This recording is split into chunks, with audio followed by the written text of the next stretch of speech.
person came over from TikTok. Holy shit. I just unmuted as you said that. Hello. Good to see you, Nordic. Welcome. Yeah, glad to have you. We're gonna get started here in a second. Our DM is running behind schedule. Trying to fix some stuff. In the meantime, I think Tobias has some sponsors. Yep. Last Bastion Studios will be at Designer Con in Las Vegas this weekend, November 15th through the 17th.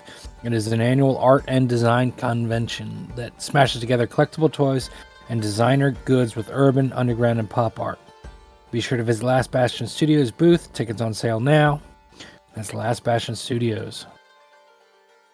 And our other sponsor is Monument Studios. Remote forests, deserts, oceans, mountains, wherever you can record sound on planet Earth, they've got it with 250 plus environmental landscapes. Set a cinematic scene and invite your friends. Monument Studios. And Cardinal, you want to do the recap? Let's find out what happened last session, shall we? There was a bunch of potions that were bought, and Zeke, our resident rogue, decided he wanted to do a little thievery. His purse was feeling a little light. So he went into was it like a bar where shady shit was happening? I don't know what was happening. They were speaking a language I don't know, and I robbed them blind.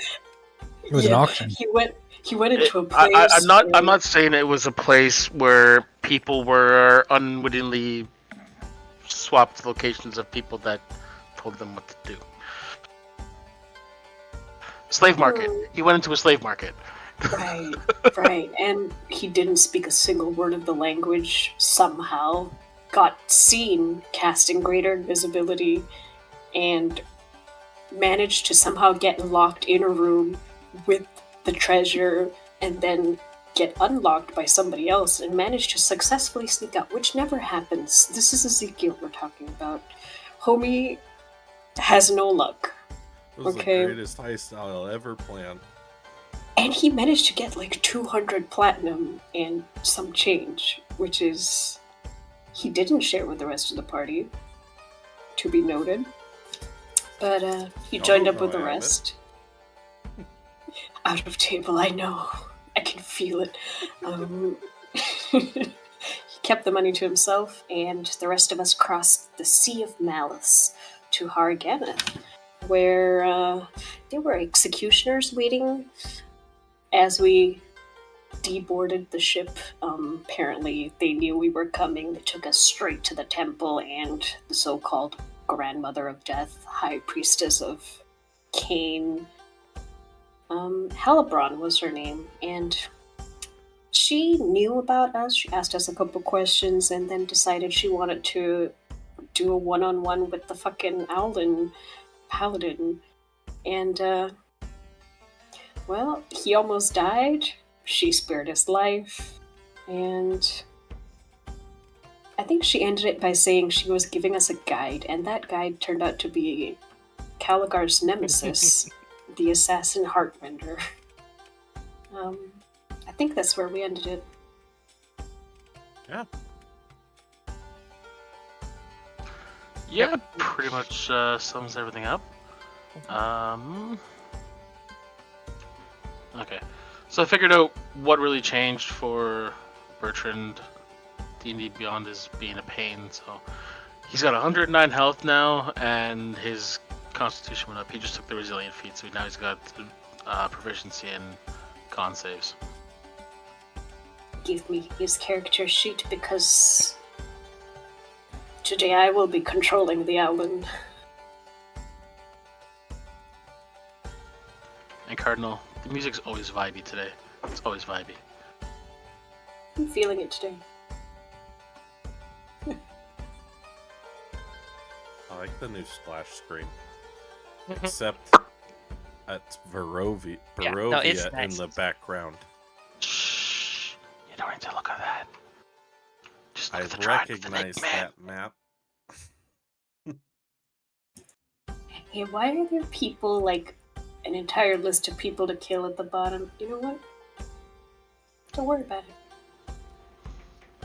Hey, I found this in 5 minutes, and I skillfully acquired it. Okay. It would be cool if you edited those, like, these 5 things on the bottom with our actual faces, or like the PC's faces. How much computer skill do you think I have?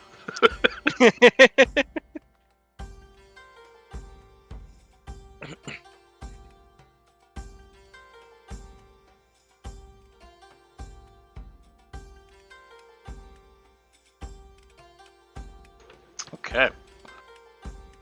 So, yeah, the duel finishes between Helbron and Bertrand, and it's not that she almost killed him.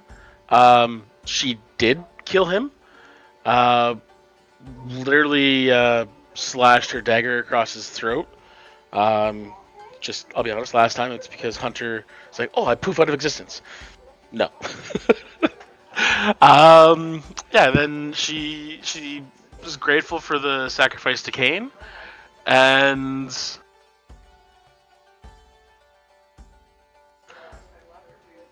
Nordic, I think you and I are going to be good friends. Yes, we shall delegate.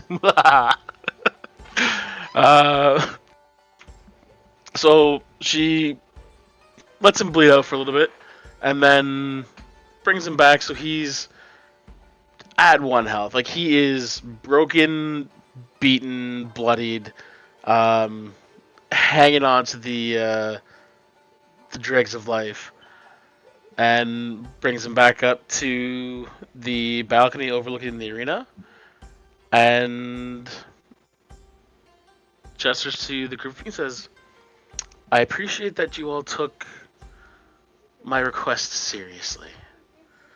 So as I said, Heartrender is here to provide any assistance he can in getting you into the city of Grand, locating the temple, and hopefully getting himself out alive. You guys surviving is just a icing on the cake as far as I'm concerned. Meanwhile, this whole time, Caligara is giving Heartrender a shit-eating grin. He is pointedly making eye contact with no one else but you. Guys, I'm sensing a tension here. I ship it. I mean, this man has tried to kill us like twice before, and now suddenly he's our friend. Enemies to lovers, 4000K, this is happening, let's go. Forbidden love. Dwarven dark elf love. Never thought I'd see it happen. He just, in a low voice, just says, I'm not done with your dwarf. But when the High Priestess commands me to work with outsiders, I do what she says. Rest assured, I will come back for you, and you will not survive. Third luck's the charm? That's adorable. So we're not planning a diversionary attack anymore. We're planning to sneak in. Well, we were looking for whatever help we could get. A diversionary attack or something would be nice, per se, but... Halbron just kind of pipes in. She goes, I know I mentioned that questioning where you're looking for an army. Realistically, an army is not possible because that would be seen by Malekith as an open move against his mother. And I like my head attached to my body.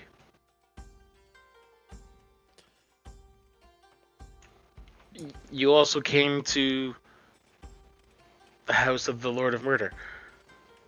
We don't do anything out in the open. As you said, a knife in the dark, and my greatest weapon is the multitude of knives I house in the dark. Don't we pray to Cain before battle? Sorry, say it again? Don't we pray to Cain before battle? Yes and no. Like, prayers to Cain, essentially, battles are extended periods of murder. I will not deny that. Doesn't mean that it's the most effective way to go. Do you have any leads on this Temple of Slanesh in Grond?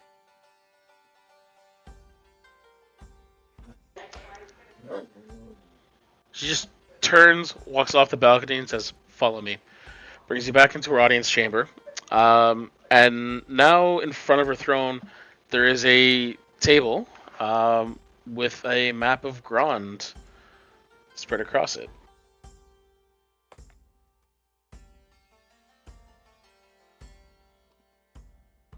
That's the wrong button. Time to break out the handy dandy notebook. All you Blues Clues fans.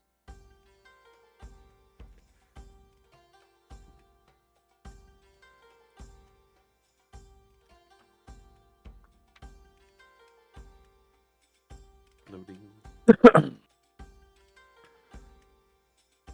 I don't have a token.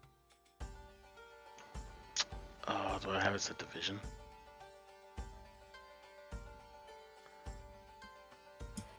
You probably want to do global. Yep. There we go. Ooh, that's pretty.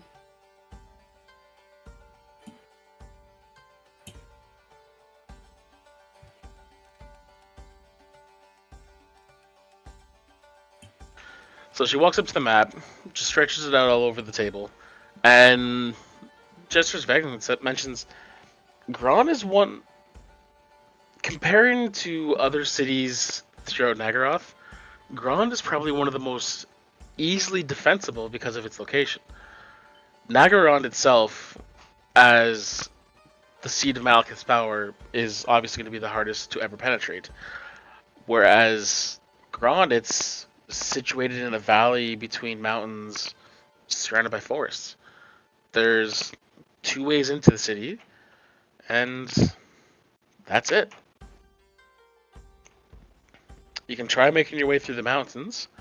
Better chance of walking across the Sea of Malice, in my opinion. Well, we've got walk on water. If we... Bring the horses? Fuck's sake, Oh, no, shut up. If we attack or assassinate and create a big hoo-ha in this temple, and we need a quick exit, how viable are the mountains, even as a last resort? Well, Is it just if your difficult choice terrain is or between taking to the mountains or death,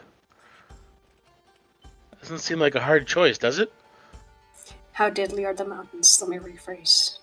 Is it beasts or other manner of danger that we guess? I've never heard of anyone successfully navigating through the mountains.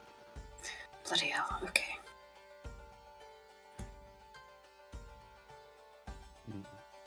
So the main temple is where? Let me just pull up the notes here.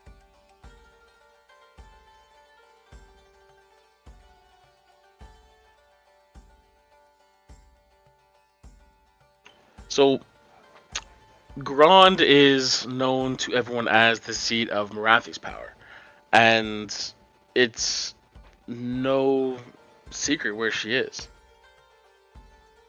She is right in the middle of the city at Morval Harthalir, which Tobias, you know, is the Tower of Dark Fate, or the Tower of Prophecy. Do I know which prophecy? It's more just prophecy in general.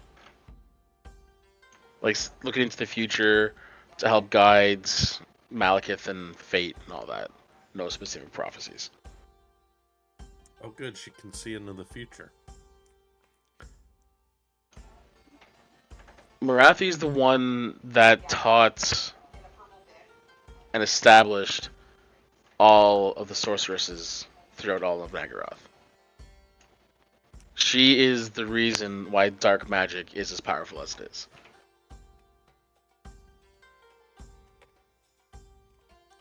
Is she feeding off of Slaanesh, or is it just a side benefit?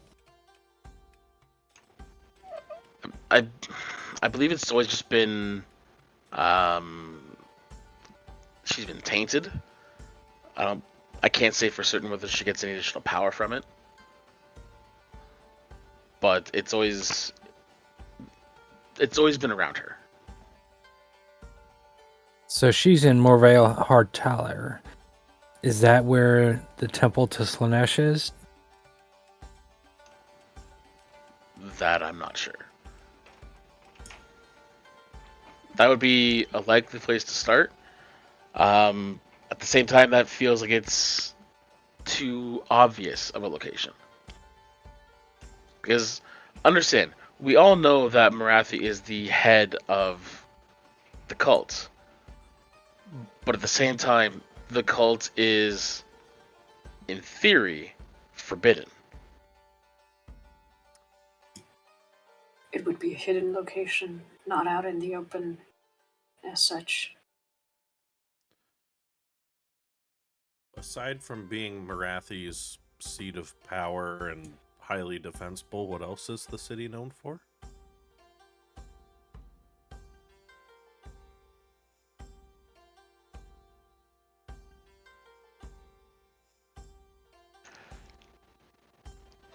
Essentially, Grand is vital to the Dark Elves' mastery of magic.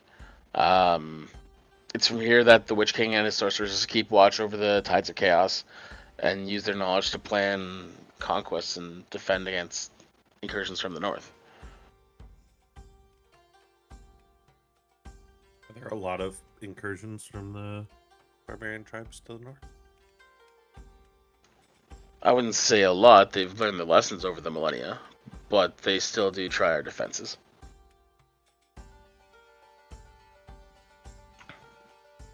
Now, here in Harganeth, there is a portal to Kane's domain.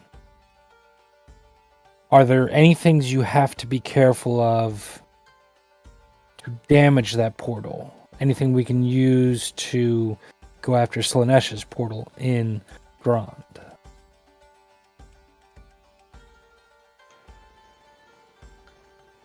My understanding of portals for chaos is they're always guarded. What I mean is, what is your portal vulnerable to that you know of that we can go after their portal with?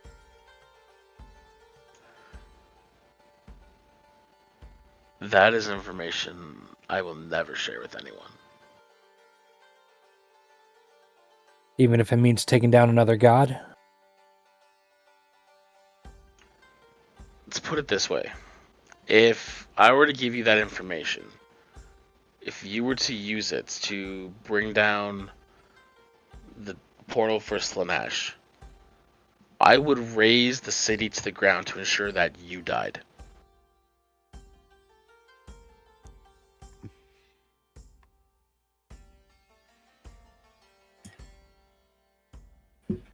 I understand. Now, Heartrender does have one artifact in his possession that I believe could be useful for sealing the portal or the gate or whatever it is you find. If you were able to defeat the Guardian, he may be able to close and seal off some of the power emanating through the rift. Which Guardian? The guardian of the whatever is guarding the breach. artifact, what have you, that we need to go destroy. Is there any way to detect the power coming off of the gate?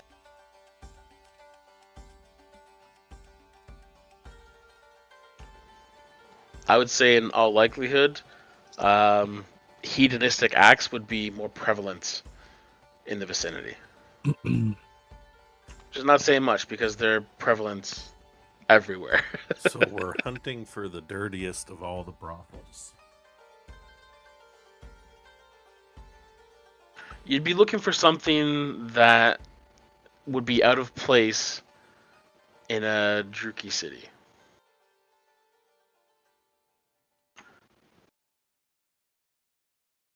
We can manage, probably. Like a friendship cafe? Yes. A cat cafe in the middle of Grand. It could be anything.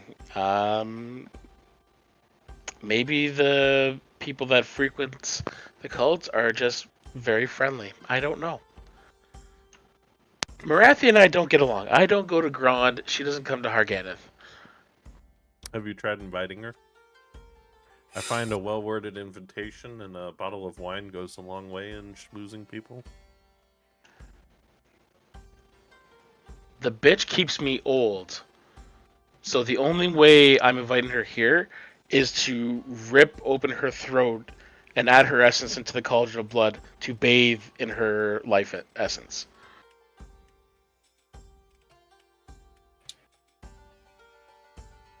Mm-hmm. Cool. Is there a potential bounty on her head? Just curious what the price would be in case that option comes up and is viable. You would never live to collect it. From you? You wouldn't, send it somewhere From for us? anybody. From anybody. This is Marathi we're talking about. The first thing, you would not get within 50 feet of her before she annihilated every single possible essence of your existence. Not only would she eliminate your body, your soul would be destroyed, and no one would have any recollection of who you were. You would be erased from history.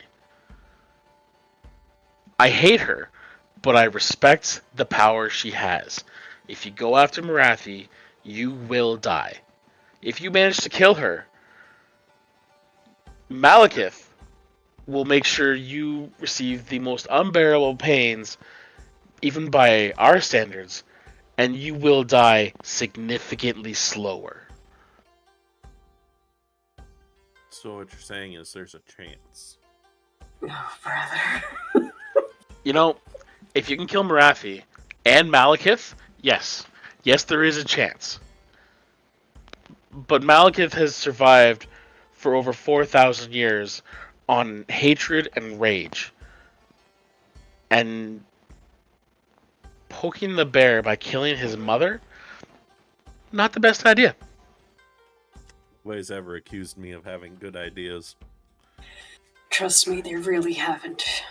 From everything that we've seen watching you traipse through our land, believe me, we're fully aware. So, getting into this city, what's the plan? Do we have passes or disguises? For that, she kind of turns to Heartrender. And honestly, he shrugs. Like, I've never been to Grand. I'm sure we can find a way. Making it up as we go along. Great, just how I like it. Okay. And you see, like his face is covered, but you see that glint of, like, a mischievous grin in his eyes. He goes, it's the best way to go. Mm-hmm. When has a plan we've ever made stayed the plan? Rewinding 30 seconds. What all have you seen us do while we've been here? Just curious, FYI. Professional courtesy,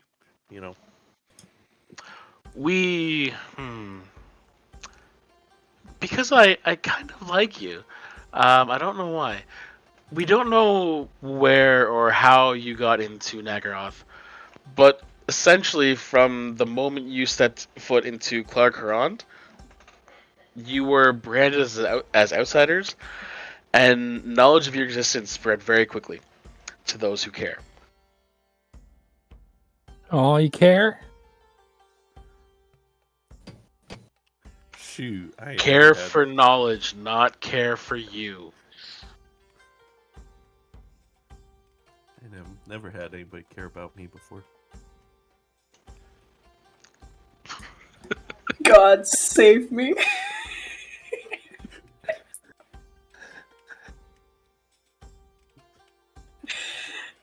Is there anything else you would like to tell us or that we need to know before I go and kill my party?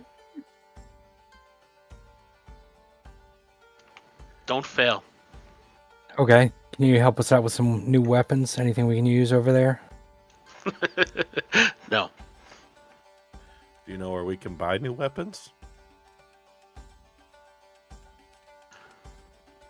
What kind of weapons are you looking for? Oh, kind that can take down a Chaos Guardian? Anything that can help us with stealth would be beneficial. I look at all the clanky armored people. I don't want one of those big swords. And I'll point to one of the executioner swords. She follows where you're pointed to, and before she gets a chance to laugh, the executioners, who have been completely stoic, all just drop their blades at once in a perfect line, pointed straight at your heart. So she says, "You can try. Good luck." I didn't say I would take one. I mean, like, take one by force. Can I buy one? No. You would have better luck going to any dwarf hole and saying, "Where's the beer cellar?" It won't work. Can you at least teach me how to use one? Ooh, No. 8-Ball says go for it. D&D decided by 8-Balls. I have never met these people in my life. I don't know who they are. Hey, I'm trying to stay sane here. Understand what the executioners are. They are death incarnate, and their skill is brought to a level of perfection that if they wish to remove someone's head from the shoulders, it happens in one slash. There is never a second attack. Ever. For someone to devote themselves and wish to join their ranks takes centuries of training and a dedication to Kane I know you do not possess. Understand, Shenshar, that I know very well who your family is, and I know very well where you come from. You have not spent nearly enough time in Nagaroth to even come close to attempting to join their ranks. I didn't say I wanted to join the ranks. I just said I wanted to swing the sword.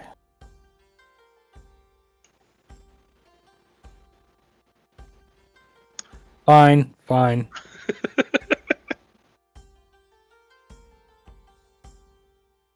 Go into the woods, find a big stick, swing that around. It's the closest you're going to get. I'm going to do that. Just don't let one of the executioners see you. I'd like to jump and smack Tobias upside the back of his head. Like a jumping Gibbs smack. You know what? Tobias, remind me, how old are you again? Early 20s. For an elf, he's a child, right? This is a fucking toddler. Yeah. Right? Okay. Yeah. When do elves get in D&D? Well, he is a Human half time. elf. So there's got that human blood in there. Yeah, I wish I had prepped silence just so I could make them all stop talking. We'll take our leave, my lady.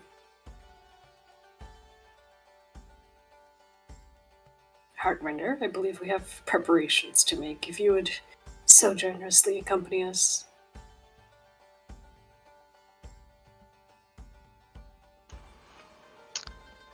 Do you have accommodations in the city yet? No, No, you. we walked in. We walked here. We got to the docks and you just yoinked us. Yes.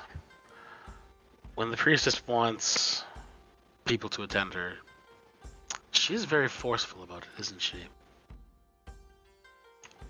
I assume your ship is still in the port then? Theoretically. I hope so. Well, let's go back to your ship. We can make plans and see if there's a way that we can come up with a way to enter the city without dying. Sounds good to me. Would the best path be heading there by ship? Or are we marching across land?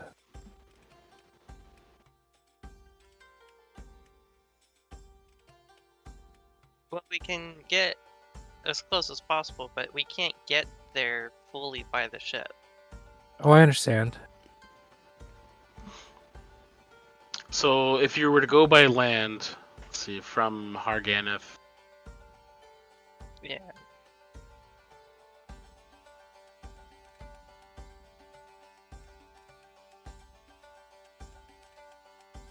you're looking at 1,200 kilometers on foot, which is going to take you several weeks.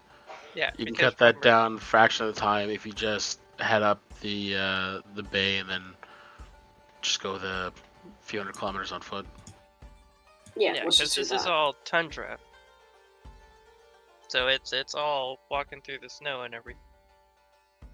Yeah, As much as I love snow, it slows people down. Let's take the ship up to here if we can get there without too much scrutiny. agreed.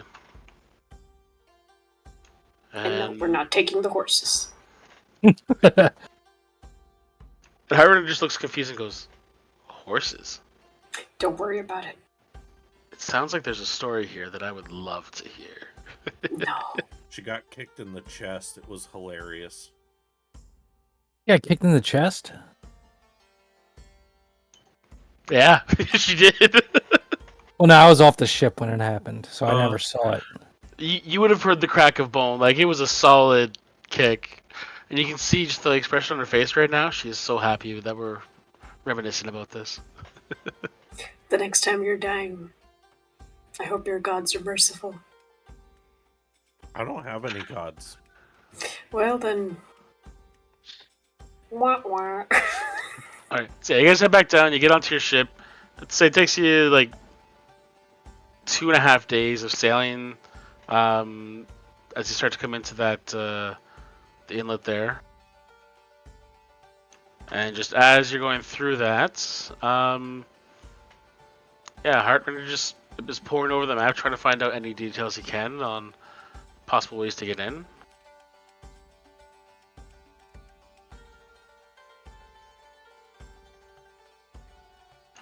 And just looking at the map,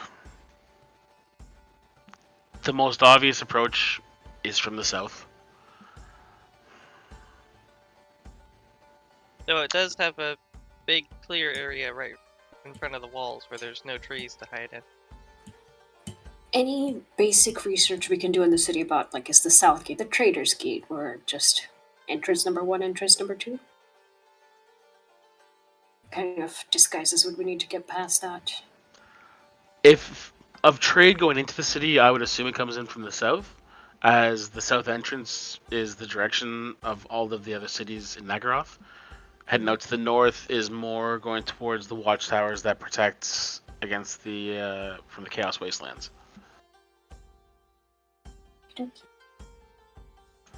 As we're on the boat ride over, I pick up an oar and I practice with it like it's a great sword. Oh, brother. Roll a performance for me. How about an acrobatics? Performance. Well, I'm not performing for people. I'm like literally practicing and training. Except you don't know the proper use of that sword. Tell you what, give me both performance and acrobatics. You mean athletics? Or did I say? I You meant said athletics. acrobatics. Or athletics, yeah, that works. Athletics is better. I meant athletics. I really want you to hit one, and that way you're holding the handle of it, and you've got the paddle end out in the middle.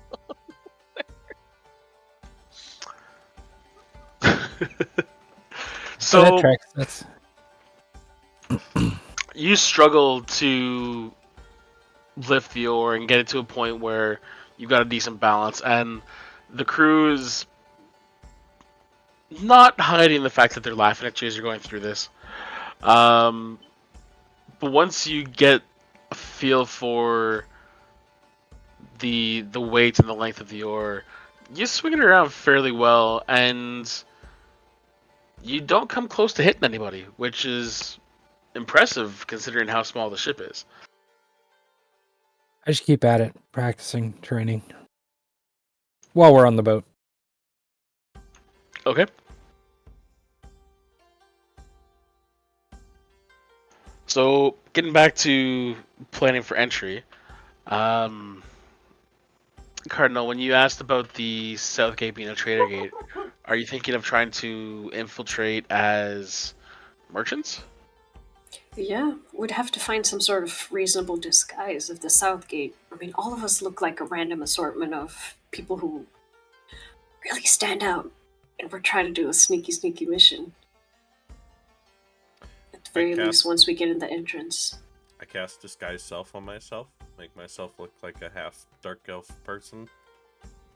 But you don't speak the language. Yeah, that's true. I think you've tried that once before, and it went about as well as you expected it to. That makes sense. I remember So now. basically what I'm trying to do is what would be appropriate disguises. Like a cleric could probably get around, you know. I could disguise as a cleric of Cain or whatever. Or sort of. Or just as There's not fighter. really clerics to Cain. Well, if you want to run around in the metal bikini like those witch elves. No. Okay, well Not I a could just bad disguise idea. myself as Muscle. If you want to wear the bikini, by all means. I'm not stopping you. Embrace it. Do we have any? We could get some. You're already at sea. You're not going back to Harganeth to impersonate witch elves. More important question, do you want to look like a witch elf in a city with a Slanesh cult? No. So that's what I'm thinking. Let's bounce some ideas. What are we disguising as? Merchants is a Who decent goes to idea. Do pilgrims go to Harganeth? Slaneshi pilgrims? I don't know. The Grand. Yeah, that. What if I'm there for sorcerer training? I mean, that's where they teach all the sorcerers, right? You weren't listening too closely. You said sorceresses. Yeah, I heard it exactly. Oh, I heard you, but there are no male sorcerers in Nagaroth. Could I any disguise male as a that sorceress? shows magical talent is slain as soon as that is found out. I like that part. why is that? Do I know why that is? It's just the way it's always been. I have a terrible plan. By his face palms. What's your terrible plan? I don't think Cardinal's gonna like it. we could disguise ourselves as new slaves for the brothels. I could disguise myself as a sorceress. How viable do you think that is? I have magic. Do they accept non-drow sorceresses? How long have you spent in Nagaroth now? I don't know. Have we come across as a very open and welcoming people to you? This is so annoying. Very hospitable, and Do you not have a way to disguise yourself so that you appear as an elf? Would have to find it. I don't think I have a spell for that.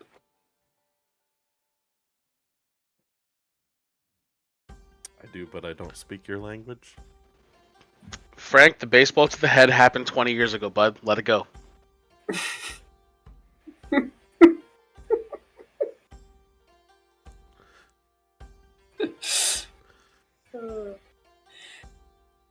Well, looks like we're gonna have to stock up on disguise selves, girls. Well, we're already on the boat. We already left the city. Flashback. We did it as we were leaving. Duh. Oh, so you want to just like hand wave? Yes. Ignore the progress of time? Yes. Almost like a DM has the power and authority to do that. I don't know. If I say pretty please, don't leave me to suffer here with these fools. Well, disguise self only lasts for an hour. Does all of Get us us only in. have like disguise self except for Cardinal? I have it. I cast it at will. I know you have it for free. And we've got the owl. Calgar, do you have it? I can, but I can only use it on myself. Yeah. I And don't you think can the only owl has appear a foot taller or shorter than you actually are. But yeah, I do have it. I just hadn't really considered it a heck of a lot because it only lasts an hour. Well, So, that gives us, what's that? 4 dark elves. And then we could just go in straight with a parrot as a pet. And then Cardinal's our healer. Calgar, how tall are you? why does this keep coming up, and why do I always forget? It's like He's 4 short. foot and change. What's the Actually, Heartreader just kind of thinks because second mentions like one of you mentioned the idea of going as offerings for the cult. I don't think that's a bad idea. It would get us inside the place we would probably need to go.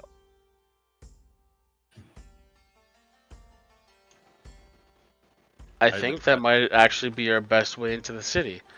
Because if the cult has as much power here as we're assuming they do, I would be under the impression that even the guards at the gates have associations there. And if we can find out where it's located, then we could get through the gates,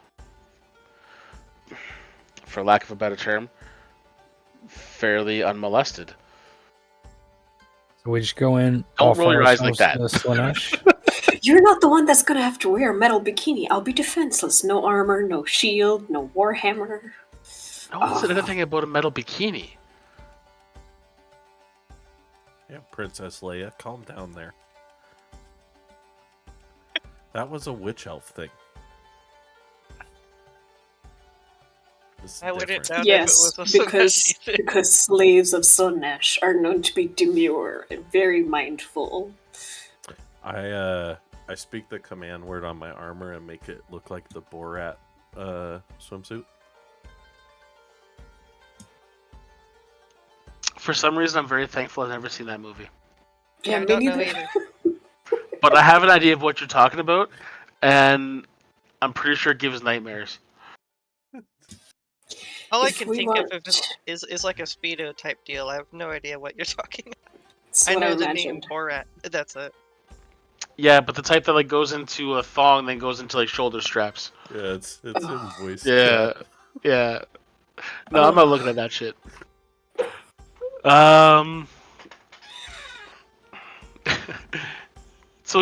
Harbinger's thinking about it a bit more and goes,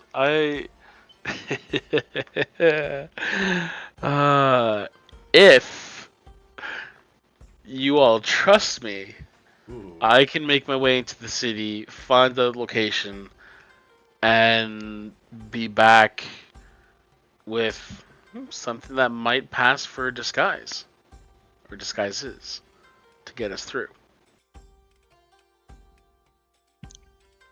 Well, I trust him enough that to make sure that we're still alive until he can kill us later when we're specifically me. So It's not the worst plan.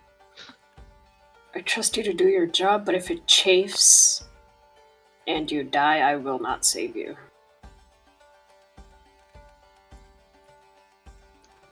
Okay. So I think how we'll proceed with this then, if you'll allow me. He just kind of leans over the map again, points at the forest just off the road. If we make our approach to the city, and you stay to the woods near the mountain's edge, I will proceed through the gates, because the one joy of my profession, no one stops me, ever. I will get in, find the information that will point us to the location of this cult, and I'd assume 2 days to get in and back out.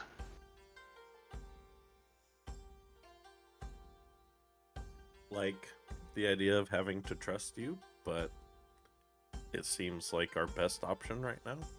I don't speak for the rest of my group. Let's just get this over with. I mean, you all know me as a man of my word. No, we don't. But I don't see any other plan other than marching straight in and looking for the dirtiest twerking out there.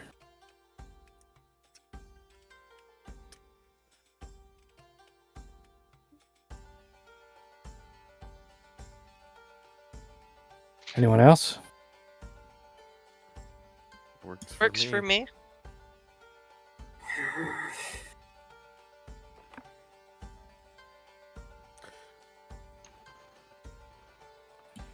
As long as we're prepared.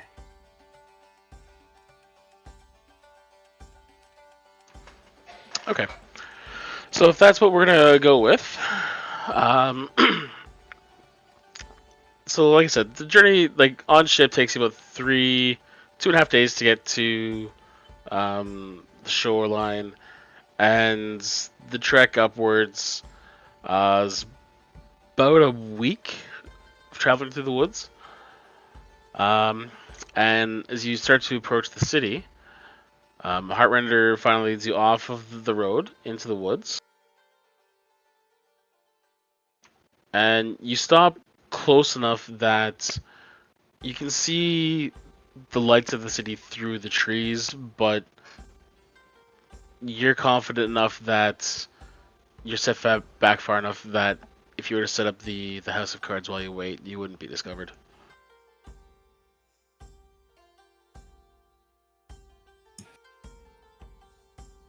All right, well, I'm going to find a little pocket in the trees. Throw out. Don't need full-size house of cards. And then I'm going to work to kind of cover it in snow and branches and try and hide it.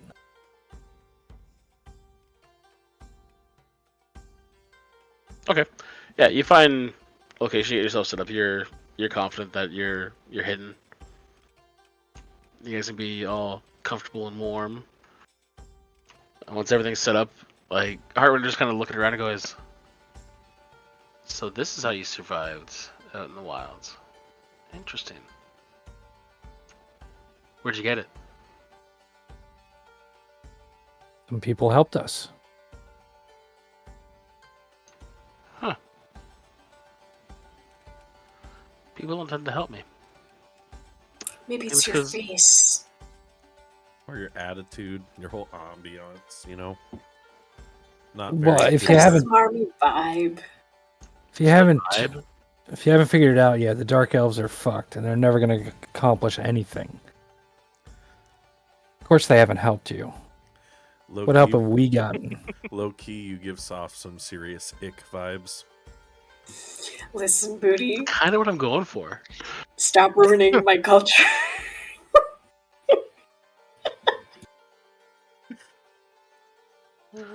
Now you gotta find some reason to start going with like what's it now? Skibidi? I don't know what it means, but it's funny. Mm-mm, mm-mm. Okay, so yeah, once you guys are set up, Well, yeah, keep going.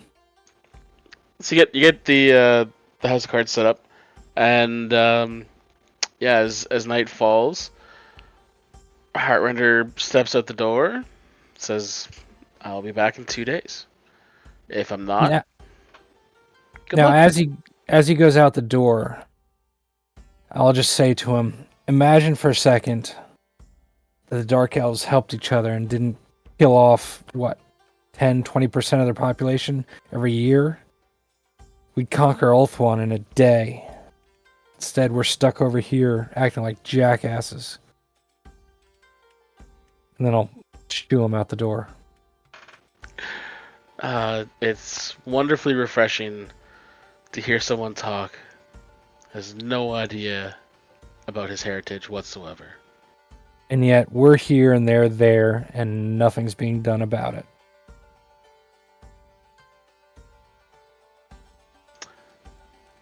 Things are being done, you just don't see it. Not done very well.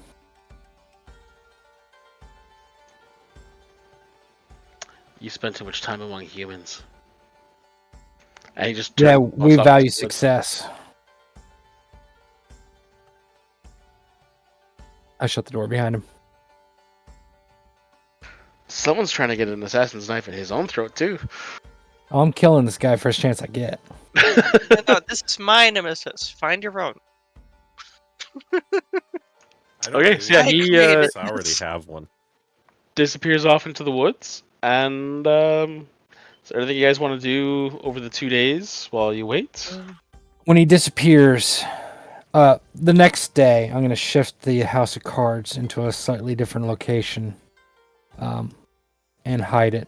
Kind of nearby, but not in the exact same place. And then I'll still practice with my heavy stick in the woods. Okay. Zeke? We're gonna I'll hit- drop by and give Tobias some pointers on how to handle Big Stick.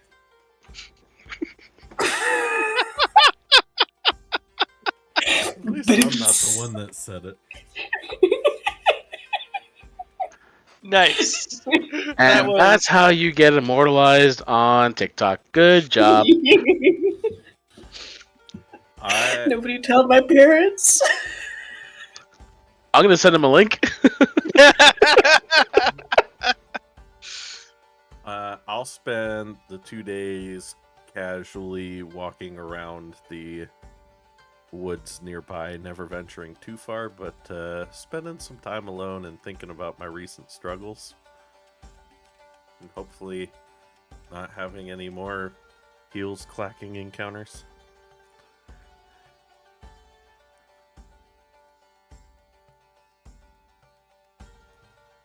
What's the bird doing during this time? Hibernating. Bertrand is going through puberty again. I don't know. Oh my goodness.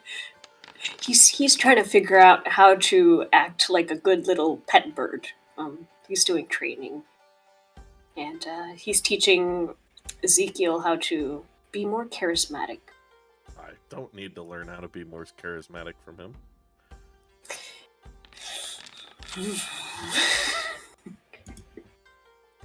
Something about not putting foot in mouth. I've got 20 in charisma now. Maybe use Nice. it sometimes, buddy. I do. When I absolutely He need uses the to. charisma all the time. It's the intelligence he doesn't use. That's right. Yeah. Now you get it. All right, Calgar, you doing anything while you're over these 2 days? Over the next couple days, I'm gonna. I don't have any paper, but I'm gonna start thinking of some plans for like a modified Drake pistol, since I can't write it down at the moment. Okay. And yeah, and then like when the second day starts rolling around, I'm gonna start playing with my deck of cards. Oh God. You thought he forgot. No, I know he's never gonna forget about that deck. I'm just trying to find a way that I can fit it in that deck disappearing makes logical sense. I just don't use it a heck of a lot, so you don't want to push that button. Yeah. Alright, well, we He's did already 7 this emotionally time. attached. He's emotionally attached. You can't take it away now. Alright, we drew 7. We've got. Okay, how do I do this? The click and drag? Yeah, that's what I do. It was that one. Oh, I can just do it from here. That makes it easier. Chaos, Knife, Dawn, Knight, Crown, and End.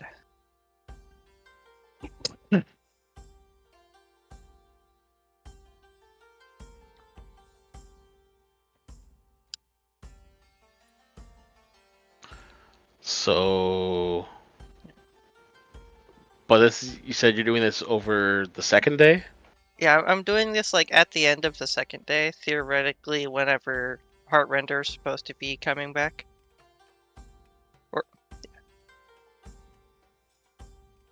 Or like at the end of the second night. Okay.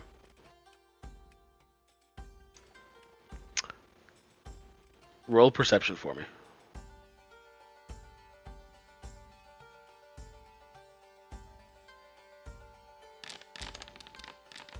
Mighty 17. And where are you playing with your cards? In the house. Okay. So, I'm just gonna be hanging out by the fireplace. okay. I just want to look something up here quick.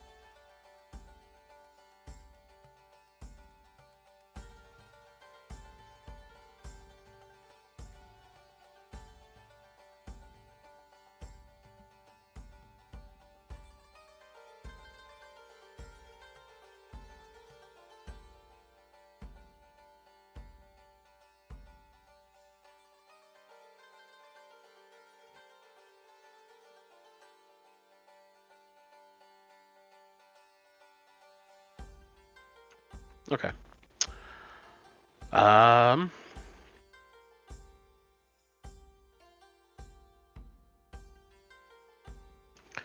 So yeah, on the second day, I was trying to do something sneaky and fun, but then I read the House of Cards and it's not going to work out. So, damn.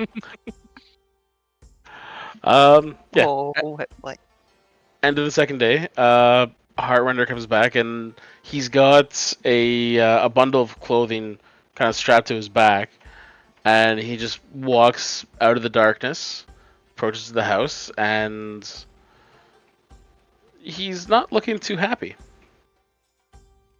I open the door and let him in. You had to move the house. Yeah, for safety's purposes.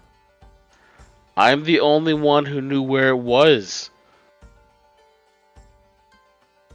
Well, I don't know if there's patrols out here or anything. We were doing it just to be careful. Uh-huh. He just kind of like shoulders his way past you, walks in, drops the bundle on the ground, and just kind of like folds open. And inside there's bundles of black robes that have like these long streaks of purple with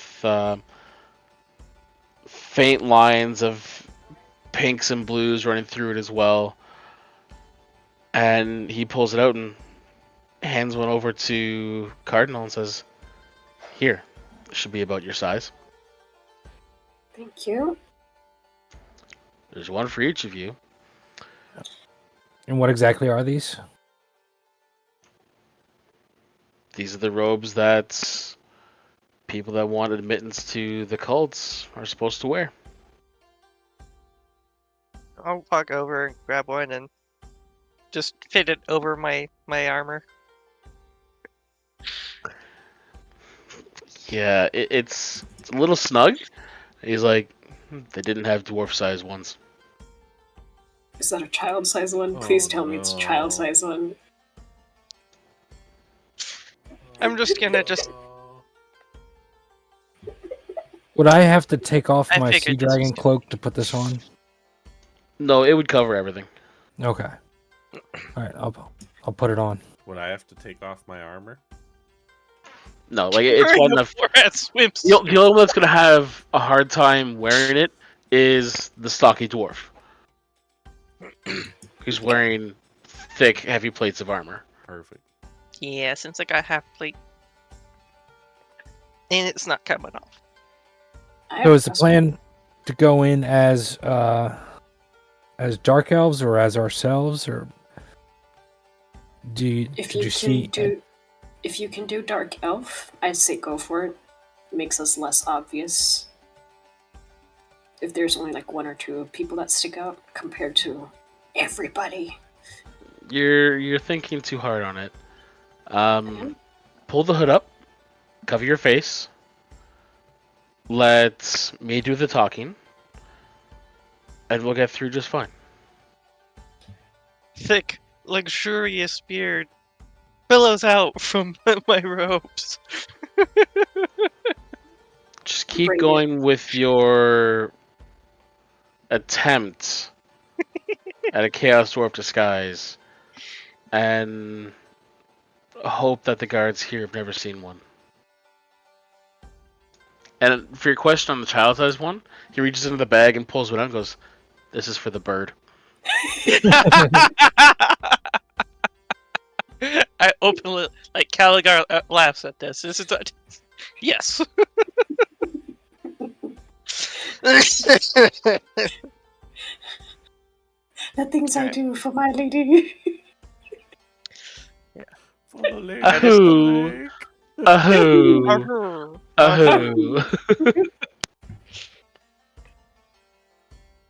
Yeah, it's So a once he hands those out, he walks over to one of the beds, kicks his boots off, lays down, and says, "Best time to get in through the gate is joining any merchants that are traveling in the morning. We've got about 4 hours until daylight. I'm going to sleep."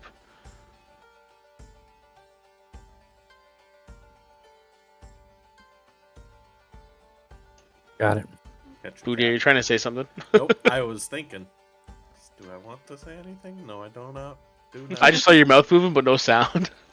I'm gonna talk to Zeke right before we go to bed. Oh boy. Yeah, what's up, Cardinal? No, it's to help with your disguise. I can give you the use of the tongues, like if we need to talk our way out of a I have situation. the use of the tongues already. I can give you the ability to speak and have someone understand. Just find a way to incorporate it without, like, being super sus. I got you. Okay. Yeah, and I can We're good. disguise myself, but it only lasts for an hour.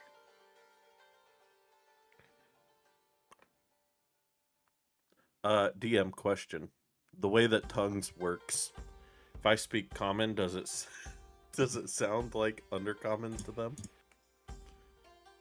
Can do you you- link this? If you look at it, I believe tongue says like you speak whatever language you can speak, but they understand what you're trying to say. So they would still know that I'm speaking common. I believe that's how the spell works.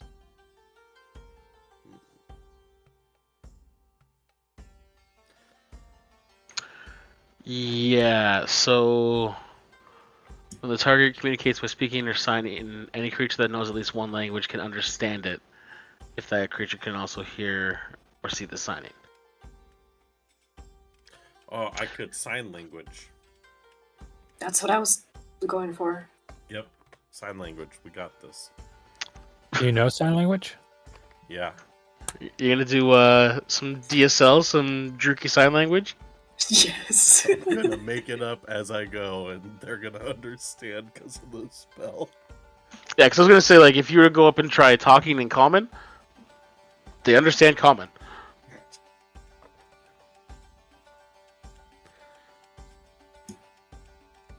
Maybe you should go as a half drow to make it passable. And you hear just like very faint, kind of like growling voice from the bed going, "Just don't say a fucking word." Have you met this guy? I've followed you guys for enough. I know plenty about him. How long I does think that? you should know better. Sleep. How long does that last, Cardinal? By the way. An hour. Yeah, the same length of time as one use of disguise self, so it matches up. That's helpful. I think the sign language is a good plan if we're in trouble. I'll just pretend I'm mute. I've got a good, what's it called? Deception. All right, turn in. Let's see how this goes tomorrow.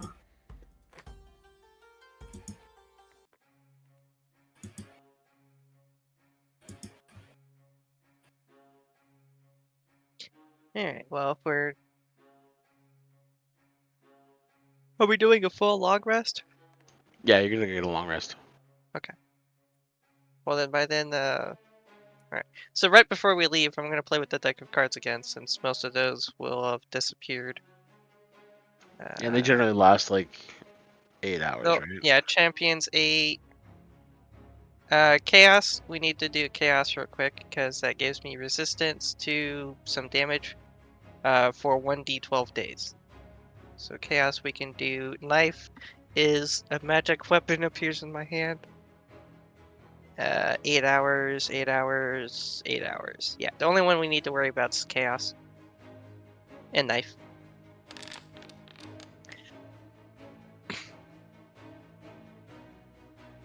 And then it's Acid, Cold, Fire, Lightning, or Thunder. Of your choice.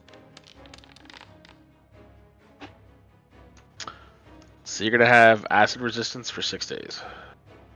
Cool.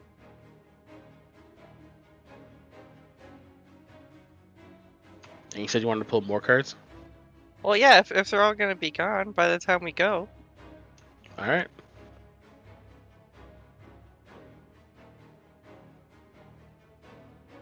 So, because this is going to be like as we're Like we're once you like leaving. wake up in the morning right before you head out type deal, right? Yeah. That way I can get as much use of it out of it as I can. Okay, so we're gonna reset these, and we're gonna go with another. We're gonna do 6. Right. So it was Champion again, Odds and yards. Chaos again, so another damage type. I got Knife again. Hold on, I got all of these. I just got all of these. Did you shuffle? Ah! No. It literally put the cards back on top. Ah, crap. Ah, I forgot how to shuffle. It returned my drawn cards. I clicked on the other one. Ah, here we go. Shuffle. Okay. Okay.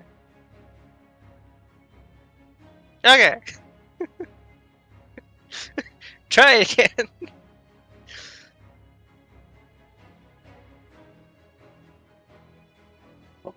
No, I just thought of something terrible. What now? Nothing. And so Alright, keep in mind, you're keeping track of all these abilities, right? Yeah. Okay. Because there's not a great way of like adding them into my character. So I've got So we're gonna say, just from experience of drawing these magic item cards, you know they take about 24 hours for them to actually appear in Yeah. your equipment. So I'm not dealing with that right now. that is understandable. All right, those are my 7 I drew, and I'm going to just start. I'm just going to put these into Discord, that way I have them. Okay. Champion is +1 to weapon attack and damage rolls So for lock, for you 8 hours. can cast knock once. Ooh. Fancy.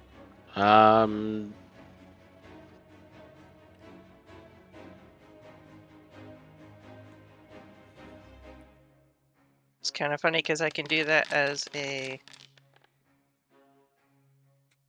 racial thing, I think. And you are resistant to thunder damage for 10 days. Okay, so thunder for 10, acid for 6. And you are baned Oh no. until you finish a long rest. Oh, brother. So that's what. Just on the saving throws though. So minus 1d4 on your saving throws. Not Okay. attacks. No. Your hit points go up. That's good. Offsets.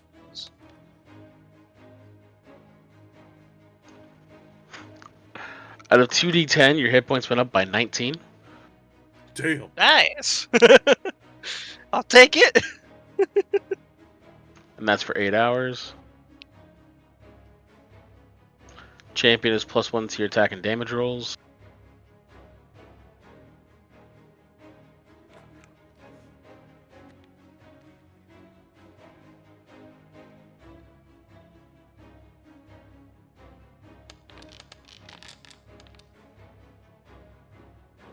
And you're resistant to force damage for 6 days.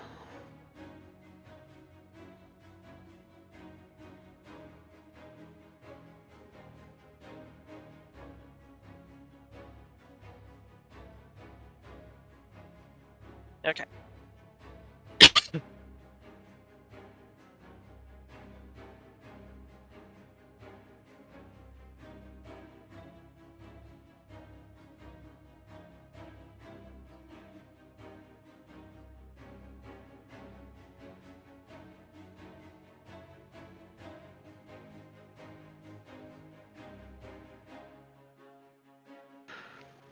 Fox, what I should have done is read the fucking thing before giving it to him.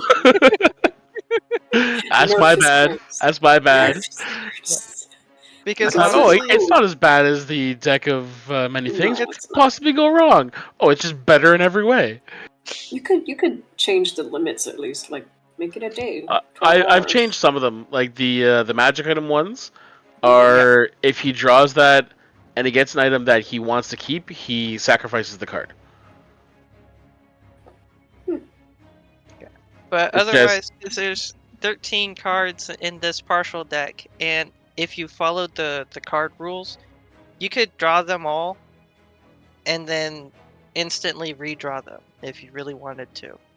Yeah. Change There's that. That's there's no limit on it or anything like that. So overpowered. I've actually been very good about holding myself back on how much I use it. Yeah, might go forward. Like if you get a resistance one, it only you only get one resistance. Yeah. That's something to look at Don't later. stack, and maybe like draw At the two same of the good time, cards. It's- I know what's coming for you guys, and I don't mind you having the extra bonuses. Okay, good to know. So we swing by a magic shop on the way in. I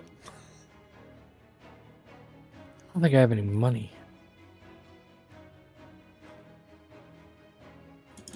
We are running low. Yeah, you guys can go have fun buying things. I'm not spending money in a jerky town. Wait, what's the First, we gotta get is in. it 100 gold to 1 platinum or 10? 10. 10. 10.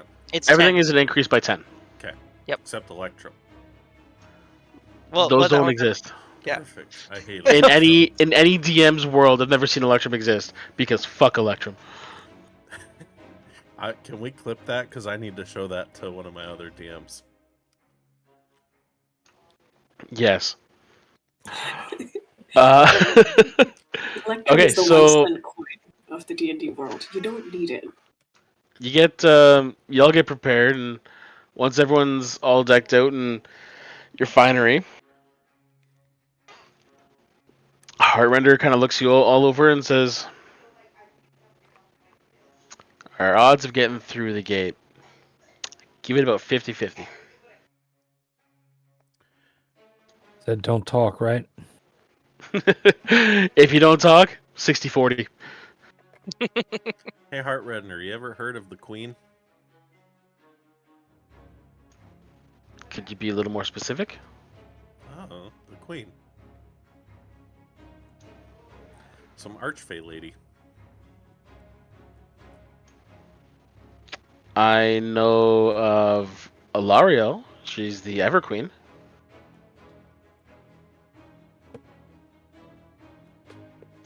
She hides in the woods with the pansies over in the old world. You said Alariel? Mm-hmm.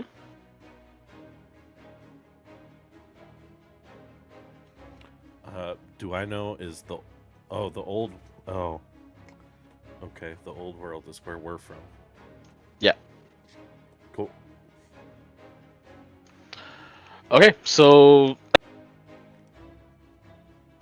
yeah, without really sparing an extra word, Heartwinder just turns, walks through the woods, heads straight to the road, follows it north, and after about an hour and a half of walking, you guys arrive at the gate.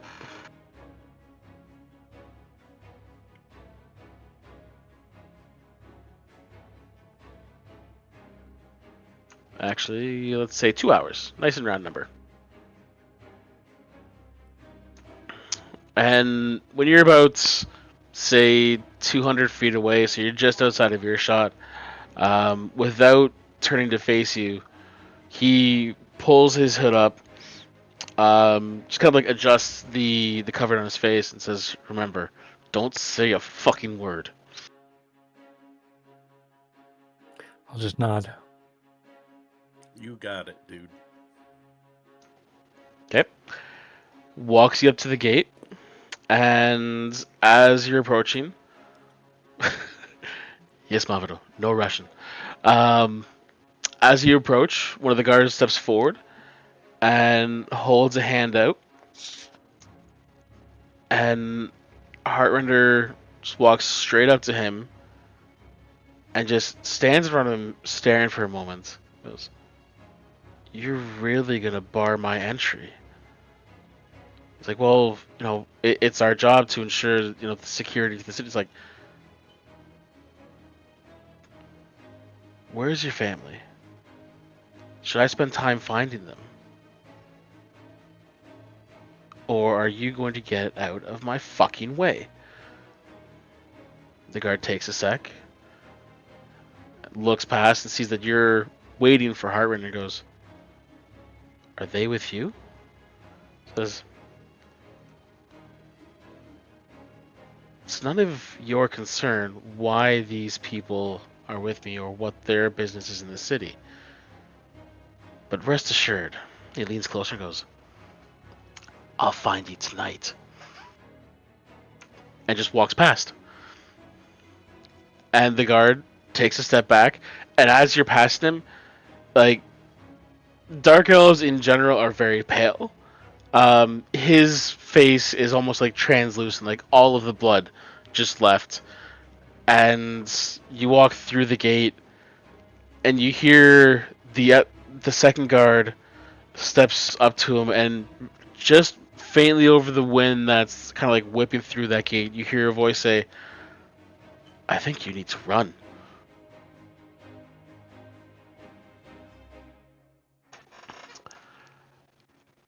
And Heartrender, without slowing down, leads you into the city, and it's clear he's walking with a purpose, but he knows where he's going, but he's taking the most circuitous route he can possibly think of to make sure that no one is on his tail. And every now and then he casts a glance over his shoulder just to make sure you guys are behind him as well.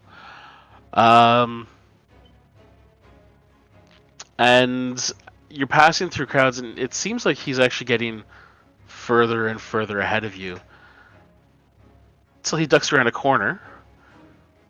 And as you guys turn to follow him, it's an empty alley. You don't see him.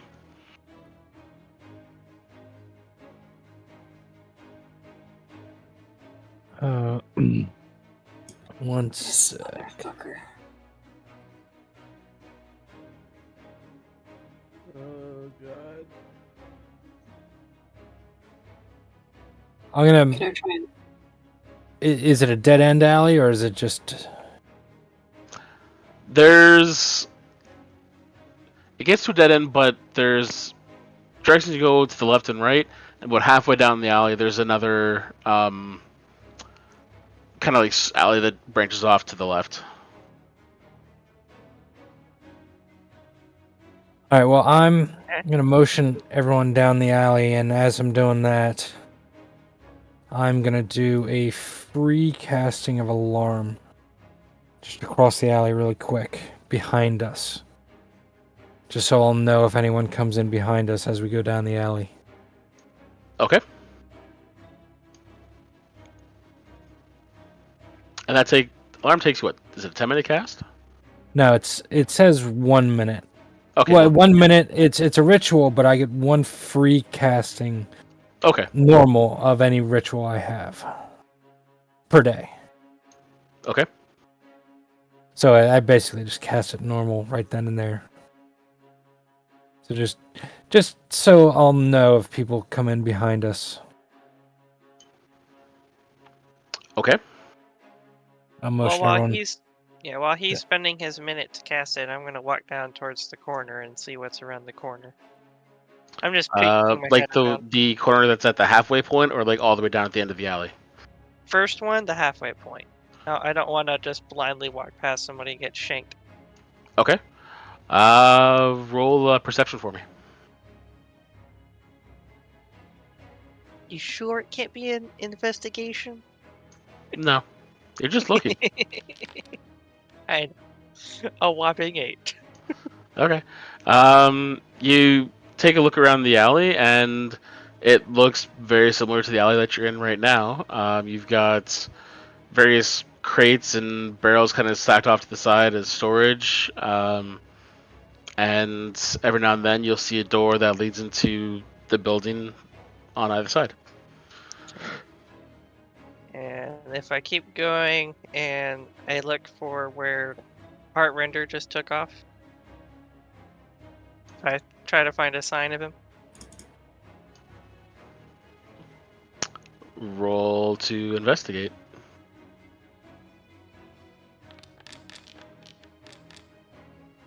Nope. You don't find anything. It's a 15, if that makes a difference. Yeah, you don't find anything. Okay. So we Can I saw. try and look for tracks as Okay. to where he went? I know it's going to be difficult. Yeah, roll perception. I guidance myself. I'm gonna need it. 16. Okay. So you do find a set of footprints that are. They turn the corner and they're pretty much in the middle of the alley for about 15 feet, and then you see they take like a 45-degree angle towards a wall and then disappear. Hidden passage. I try to look for a hidden passage. Roll to investigate. Fuck. Okay, I'm gonna call Caligar over to help. Caligar, Okay. take a look Yeah, at the I'll help stone. you. It looks like you just disappeared into it. Maybe a secret door? Now, as we were walking through the streets, did we see anyone else with these robes?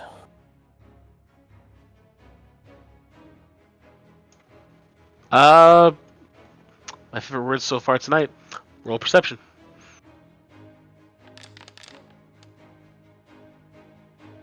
You'd have seen like the odd like one or two people every now and then. You catch a glimpse of a robe that looks familiar to what you're wearing.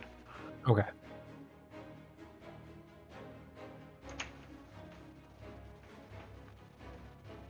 And so you were looking for Heart a hidden render. passage. Yeah. Did you roll it? I can't see it. Yeah, because, well, she did a... Yeah, she You're did a rolling perception check. investigation. Oh, okay. But Oh, you're you're just rolling giving me investigation. advantage? You're on it? rolling and she's helping. Okay, Yes. yeah, I get you.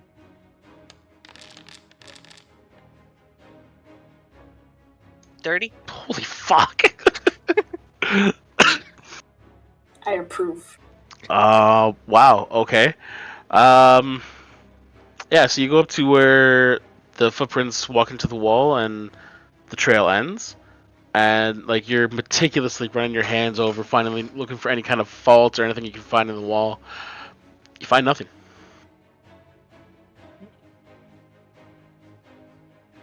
Okay, so if I spend... Is there like, some barrels or something near me that I can like duck behind real quick so I can spend 10 minutes to do detect magic?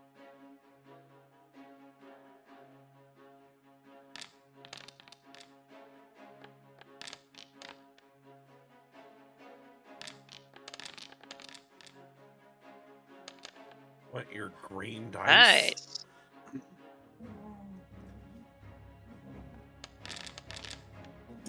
I'm gonna do a quick prayer to the 1,000 gods and say, lend me your sight, and do a little guidance on myself. I just mutter under my breath, oh, she's really gonna hate me for this one.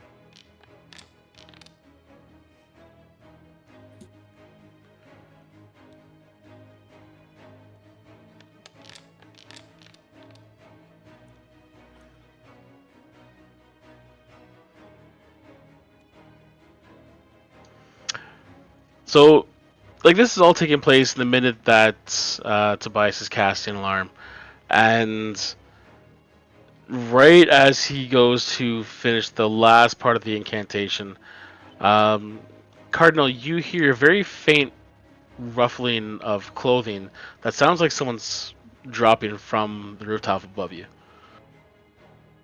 Oh, son of a gun. I'm gonna try and knock him over with a shield. Just like midair, like a midair clothesline. Okay. Give me athletics or acrobatics, your choice. Both are the same.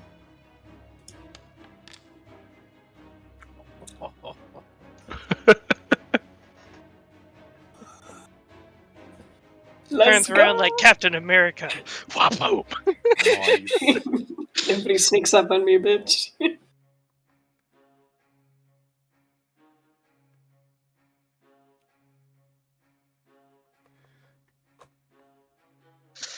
He's broken.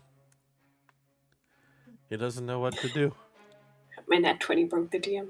No, I'm looking to see what his stats are. His stats now include a fractured solar plexus.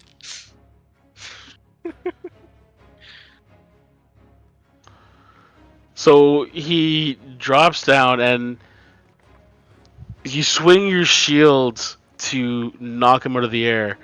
He kind of like plants a hand on it, moves it to the side, and uses that to stick the landing.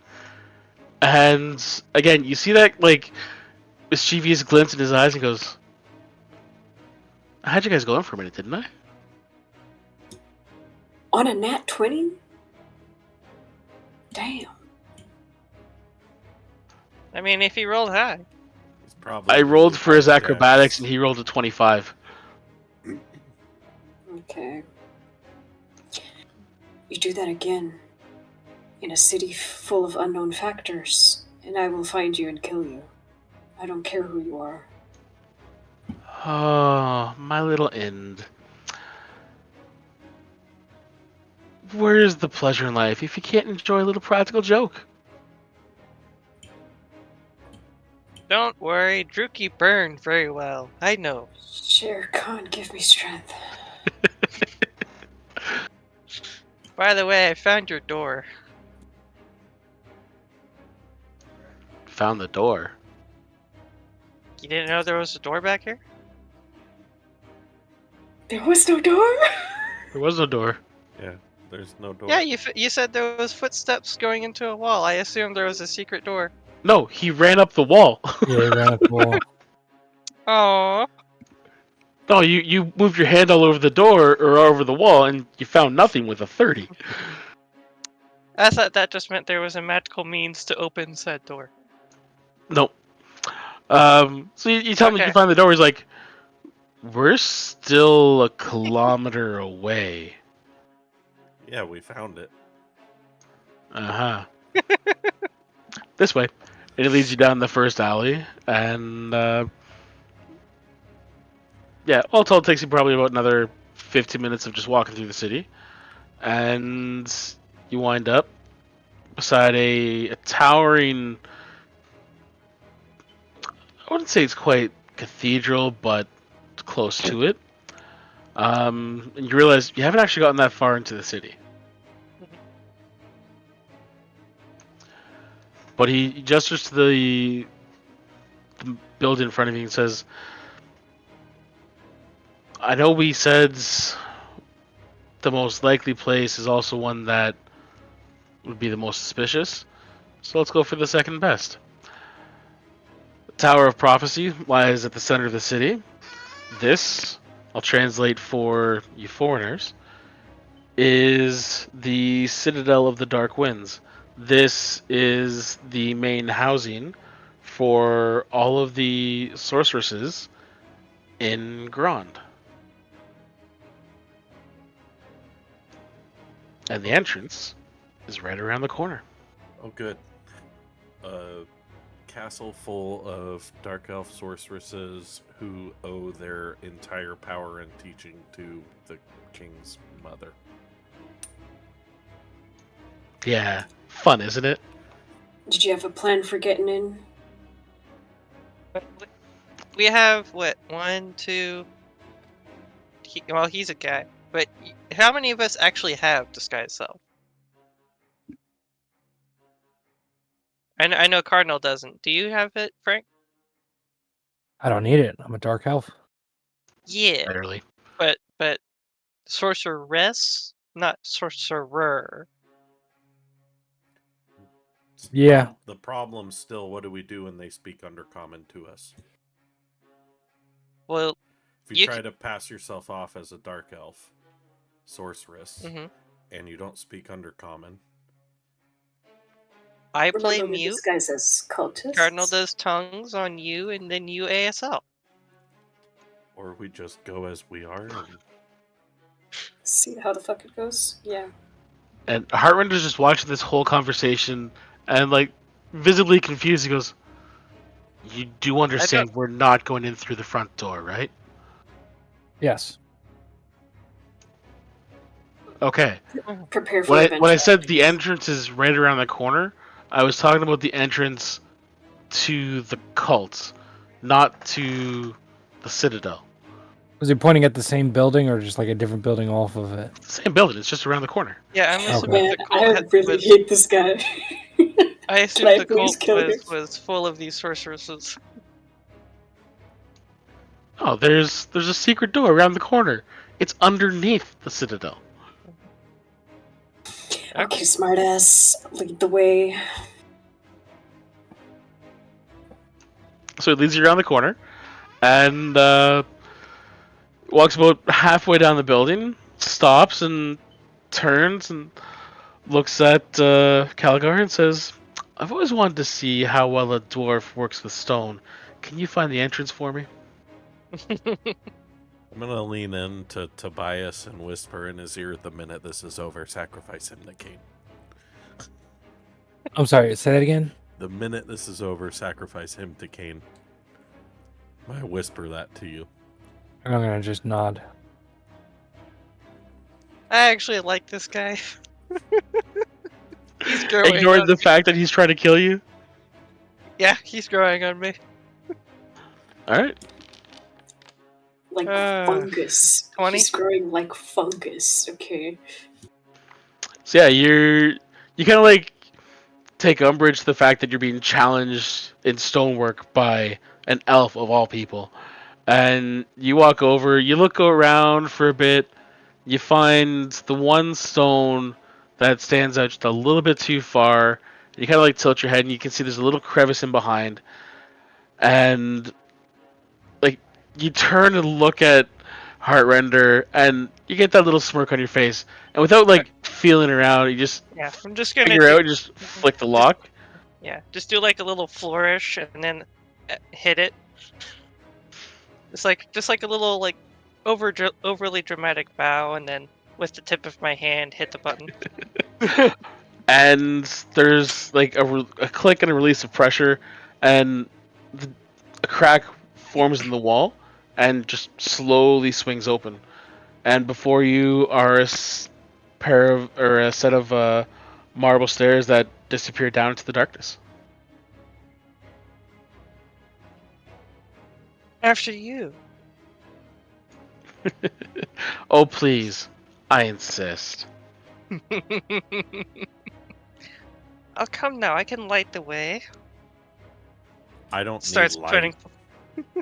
Can I just push this fucker in? My god.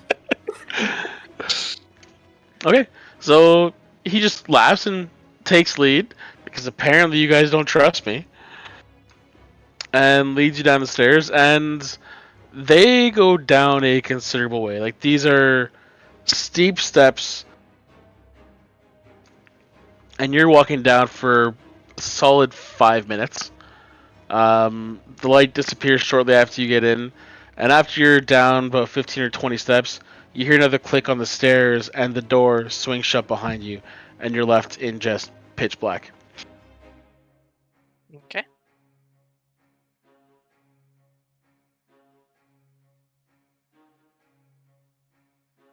I'm going to be walking right behind Heartrender, since I'm assuming Bertrand is on top of my head or shoulder or somewhere. He's been walking along too. All right, I'll say to the team as we're going down, I think we should play this coy and not go in guns blazing because we don't know where anything is, and we don't even know if we're in the right place. So just be careful, be cautious, and enjoy yourself. Because that's what Slanesh does. That's a loaded question. It's a hell of an Pulls ask. up. Just suddenly my hammer starts glowing with fire.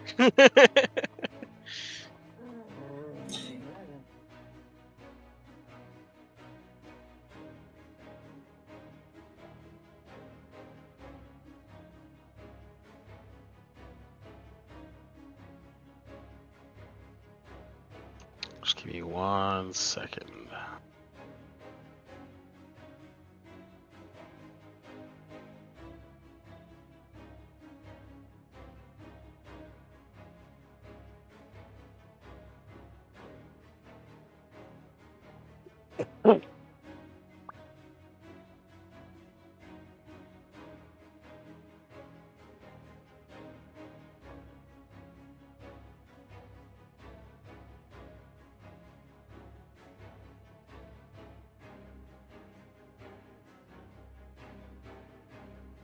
Yeah, Gimli wants attention. He's a good boy. Gimmy's a little cute. Yes, you are too. Get that cutie. Bye-bye. What a baby. What you doing? Thank you so Okay, apparently I lost those pictures. Whatever. He said, "Can't touch this." Oh no, I'm gonna get a tank instead. Okay, so what's the marching order coming down the stairs? So this place is lit. Once you get to the bottom of the stairs, there's 4 torches right by the first door in front of you. I think I'm it's assuming. Calgar, Heartrender, then I'll go next. No, I'll let the the big damage sponge Bertrand go first. So kind of like Jeez. how. All right, I'll go second then, or third after Heartrender. Yeah. If you want to go right behind me, that's fine. Cause I'm fine being second or third. Because I Kind figure of like how Heartrender's. everything is laid out here. Yeah, everything right there. As the best melee combat fighter in the group, I'll take up the most important position, second from the rear, protecting the cleric. Smart man. Yeah. I like making things go boom. I can be anywhere.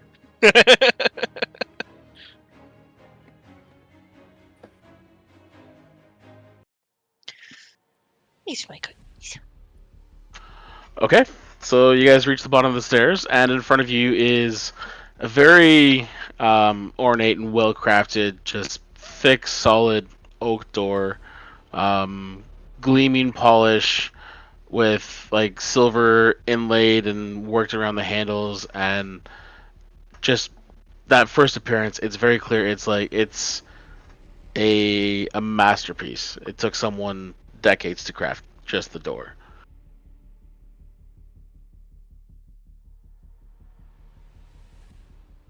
I've seen better.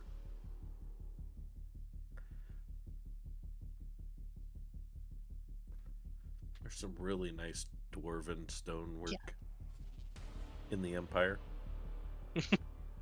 All right, I'll lean up to Heartrender. Say, do we knock or what do we do? I've never been here before. I How do know you that- guys normally pursue when you go into Chaos Den? I'm following your lead here. Yeah, we do the secret call of "Hiya!" Don't forget the afterwards. You know, the tentacles flailing around. Well, I think we should just try and walk right in, and then if nothing happens, then we knock. Right, All right. Bertrand? Who's good with doors? Can you please check for traps before we proceed? Just keep an eye out. What's a second door hidden behind a secret door? Take the gamble. You You're in don't front. understand paranoia very well. Heartrender looks back and is like, I already know what you're going to say, Ezekiel. And unlike you, I am a rogue. I didn't say I was. You were thinking it, I could hear from across the hall. I'm good with tools, just not with telling if things are trapped or not. Actually, I'm So not he bad walks up- anymore. I forgot. walks I up to got the an door. upgrade. And quick glance, shrugs, places his hand on the door, and just pushes. The door swings open. Okay, I'm gonna step through.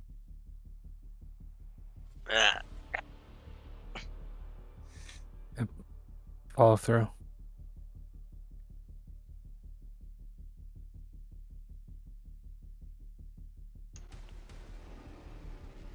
Okay.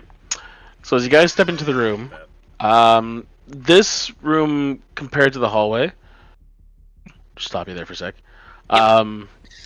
It's a little more rough in its crafting.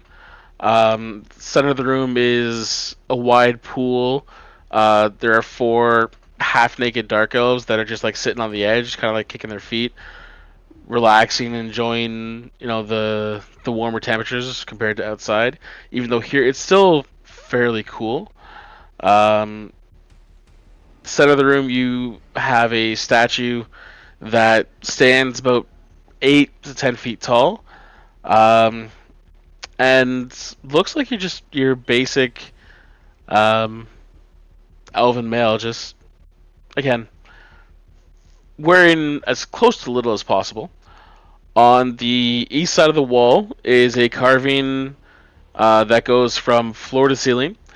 Um, the carving itself is of a beautiful, almost elven woman, but there's something not quite right with the features. They disturb as much as intrigue.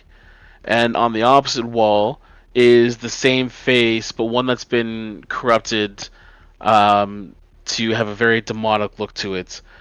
The eyes are more slits than your typical like slanted eye for an elf. Um, Razor sharp fangs protrude from the mouth. The nose is more almost animalistic. If you had to place it, would say it'd be closer to that of a goat. And from the top of the head, there seem to be like two horns that curl out and come down and frame the face. And south end of the room are just two elves in quiet conversation. As we were like standing outside, I'm going to cast Death Ward on myself really quietly. Okay.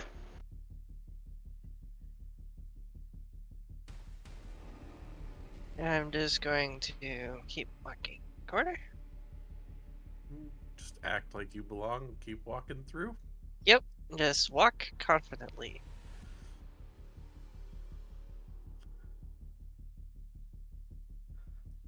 I'm gonna look over the bath with a smile. I'm gonna take out my idol of authority, the elven goddess of desire, and then just keep walking.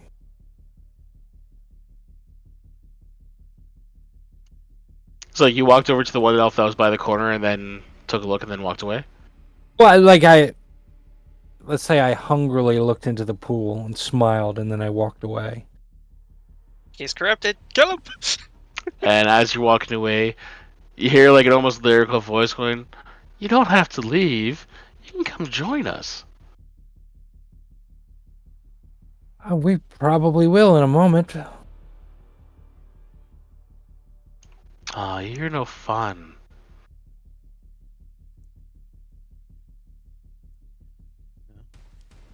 Hedging is our specialty, and then I continue to walk to the next room. I hate myself. Okay, move into the next room, and it's a very straightforward library. Um, the books on like the shelves in the center look like they don't get used or picked up that often. But there's the odd one on the shelves that line the wall that it's very clear like they're pulled off on an almost daily basis. Are there pornos on the shelves? Roll to investigate. Tries to pull one off, accidentally grabs three. They're all stuck to each other.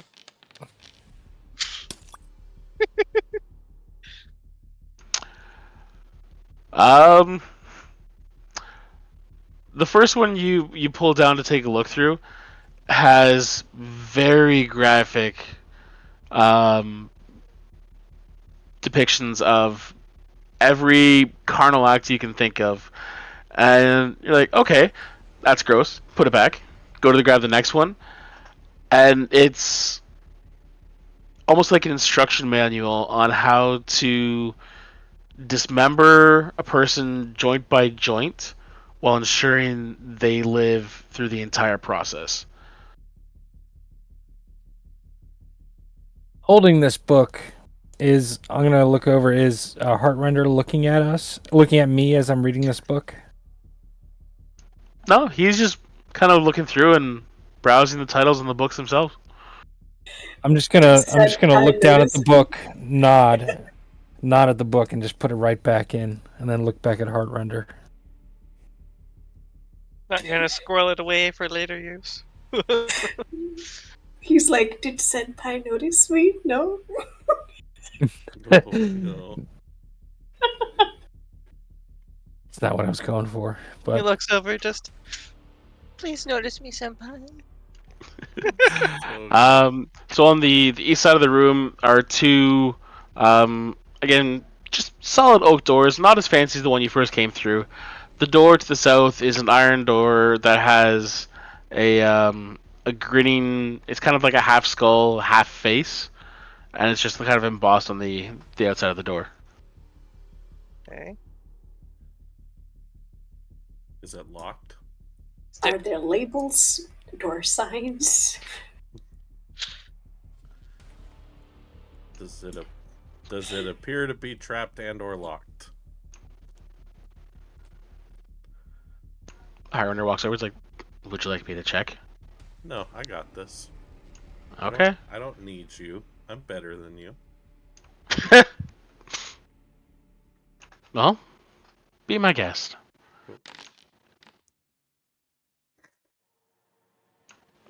You don't find any traps. Perfect. Is it locked?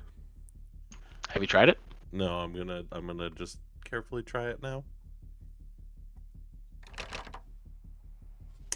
Cool. I'm gonna look at Heartrender. I'll just be like, I don't want you to feel, outdone, but watch this. And I'll unlock it. Okay. Use your thieves' tools. Guidance. Ooh, plus a D4. That's cheating. He wants to show off his skill. Let him do it on his own. Nope. Unless you are not confident in his abilities. No, I'm not. That's fair. Okay. Same roll. Yeah, you're trying, and like it's taking you a couple minutes, and you just you almost get it there, and it slips back, and you feel all the tumblers come back into place. And after about 2 minutes of you trying, Heartrender walks over and goes, "Just let me." Damn it. Did you feel better about yourself? Me? Was that worth it? Yes. No, it was not. Maybe I we'll don't learn know. someday.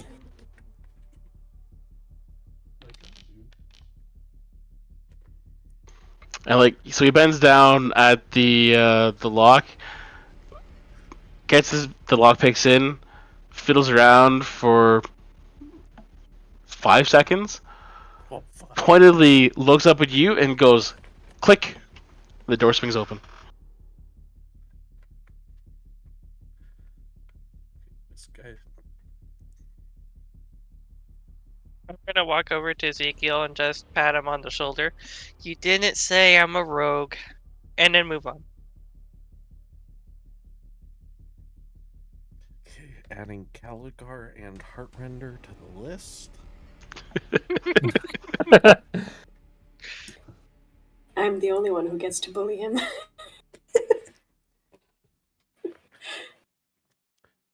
Well, So, Fox, if you just want to move yourself, I'll move Bertrand with Heartrender to keep it easy. Okay. I can do both. It's really not.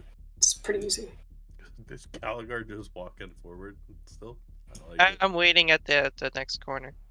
I realized that not everybody was catching up. So, yeah, you come around the next corner, and there's just 3 Dark Elves that are walking away from you. Okay. Okay, wait. are they half naked like the other ones? Or are these Oh, I guards? bet Or... they all Yeah, are. they're all. So far, everyone has seemed to have an aversion to clothing. I'm going to quietly speak the command word to my armor and just, pasties and a mankini and keep going forward. Just trying to blend in. Oh, Lord. Is he pale or tanned? Is he blinding? Oh, I That's bet my he's question. very pale. Since I have to walk behind him. He's like ice cream white. Zeke? He's not pale, but he's not tan. He's like average, Victorian child. He hasn't spent a lifetime out in the sun, It's only been like recent years since everything went to shit for him that he's actually found out what vitamin D is. Ugh. Well, looking in here, that looks like a That looks like a fairly fun obvious room. playtime room. Dorian Gray would be proud. So, like, you're just peeking in to see what's in there? Yeah, just taking a peek, just cataloging Okay. what the room So is. it's obviously they're cages. These are the types that you would expect to find housing like dogs or various animals. Are there In every people single in one of the them? cages is either a well, they're all badly beaten. From where you are, you can't tell if they're alive, but it's either elves or humans, and they're Normal all elves? you can't tell just from standing there. You'd have to go and take a closer look. Oh, that's right. I forgot about that. All right. That's Yeah, it's not clear cut like D&D. It's not, oh, you're white, you're a normal elf, you're black, you're a drow. yeah, I forgot. Yep. All right, just remembering this room and moving on. Yeah. Peeking around the corner.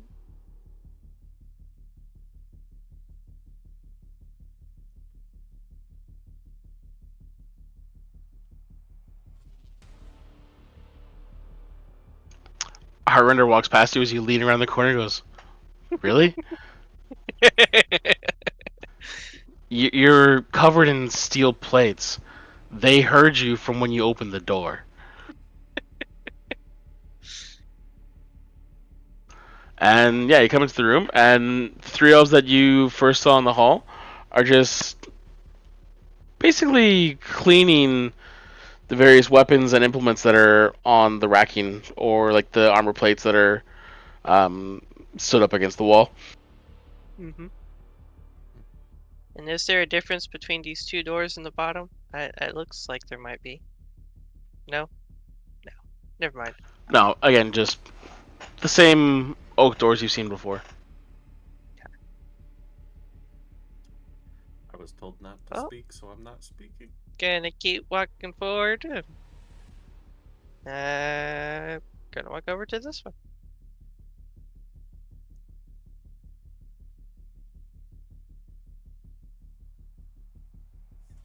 And I guess I'll push it open. Okay. You open it up, and it's like a general storeroom. You got various bags of food supplies and just other things you'd have in storage. Nothing really fantastic stands out about this place. Is Oh. the elf in the storage room also naked? They're all half naked. They're all walking around in bikinis. This one's wearing a tank top, Oh, at okay. least. Yeah. I'm sorry. All right. Well, I'm gonna when we get to this room, I'm gonna lean in, and in undercommon, I'm gonna say, "Is this where the wine is?" No, for the wine, you want to go to the kitchen. He points to the door behind him, up to the north. Behind him in the room. Okay, got it. So, if you want to go get some wine, because you asked for it. Now it'd be kind of weird if you didn't go get some wine. Yeah, I'm gonna keep going for the wine. Uh,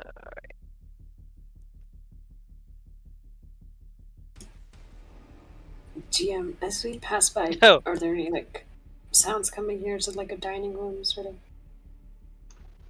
As you like go into the next room, you hear more voices talking, and you do before you approach, you even hear the shift of metal plates. And as you walk through the doors, it's fairly obvious where it's coming from. You have the same like half-dressed elves that you can see throughout the entire hall, and then in the middle of the room are two fully armored knights.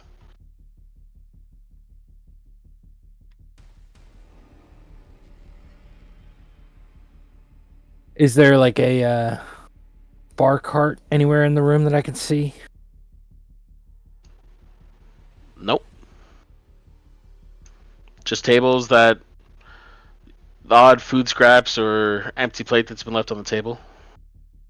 And then I'll lean into the elf right there inside the door, and I'll just point north. And in undercommon, I'll ask, "Is the kitchen that way?"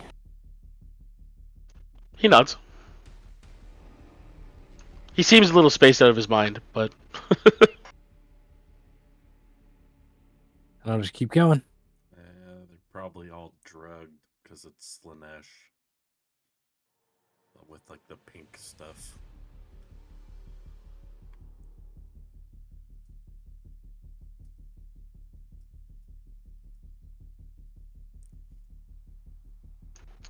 let's come into the kitchen. Again, you got two elves in there. These ones are fully dressed, and seems like they would be as close as you can get to someone that looks like they are the cook or in charge of readying all the food for the temple down here. The one on the left, as you approach, like lifts up their head up from the paperwork that they're working on at the end of the table. It says, "Can I help you?" Sure. Is this where we get the wine? Oh, my friend, you want wine? What kind do you want? I don't know. I've heard you've got some great wine here in Grand. What would you recommend? Give me 1 second. I'll go get you a bottle.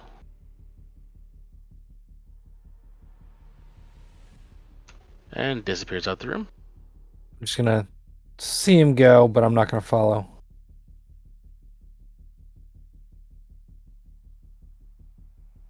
I'll go up to the other elf, and in common this time I'll ask, "So what's the chef's special today?"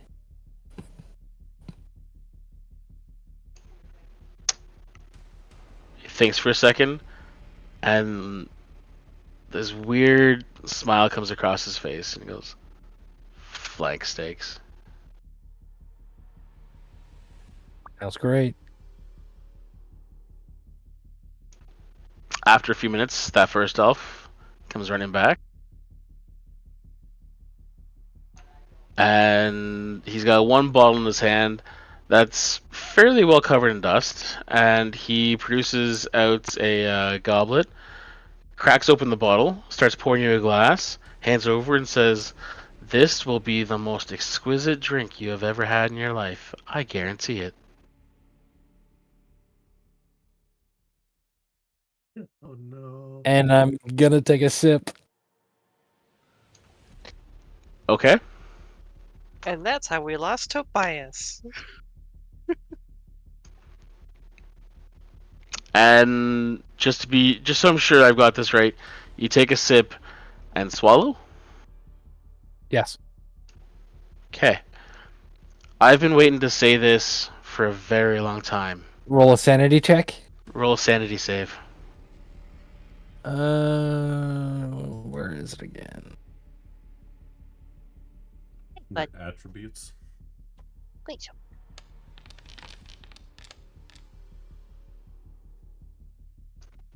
Okay. So you take the drink, and it is sweeter than any wine you've had throughout your entire life. And like it's to the point where you feel like that tingling back in like the joint of your jaw. And as the wine slides down your throat, you just feel this urge to smile. And it seems like every concern you've had has just gone away.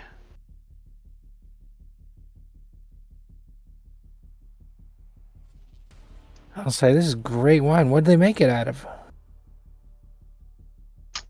Oh, little bit of this, a little bit of that. You want some more? Not yet. I still got my cup. I'll finish it later. We're still just getting the tour of the place. Oh, you want a tour? I can show you around. Sure. I'll show you where all the fun truly happens. Yeah, that'd be great. Follow me. He leads you back down through the south door. And I'm bringing my cup with me. But not the bottle of wine. I'm leaving the bottle of wine there. Yeah, he just set it on the table as you guys walked out of the room.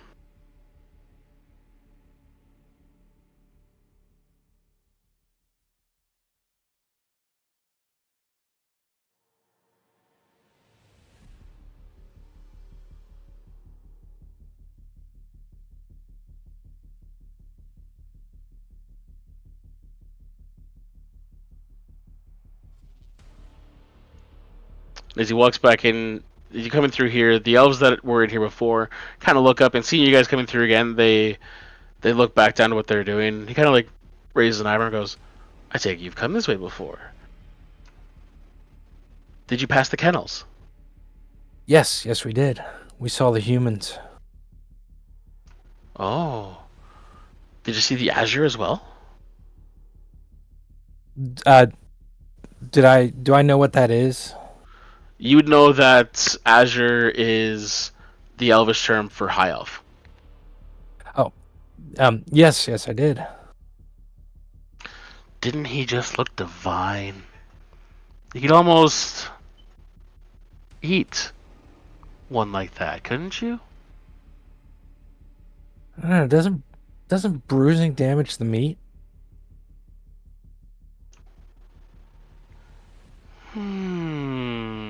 If you do it right, it enhances the flavor. Well, you're the chef. I should be here when we have dinner tonight. It's a delicacy.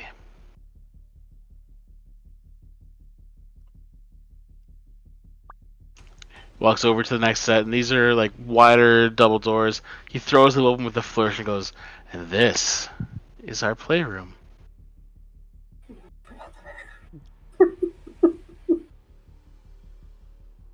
All right. Just as we go forward, the safe word is pineapple.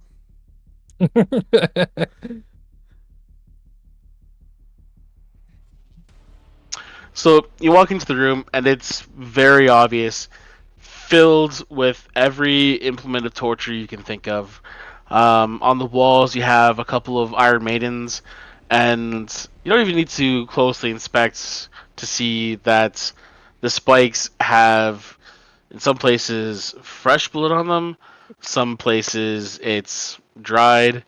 There's various racks throughout, and the center of the room is what looks like it would be used for knife work or for sacrifices, and there are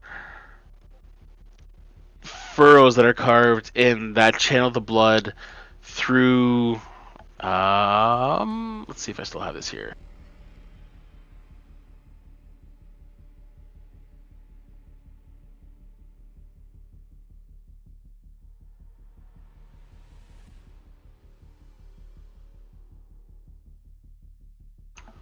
So it would channel the blood to run through and form the mark of Slanesh, and after that forms, then the blood will continue on and then pour out the sides, and you see the exhaust pipes that come down from it, and there is fresh blood leaking out from all four sides of this altar.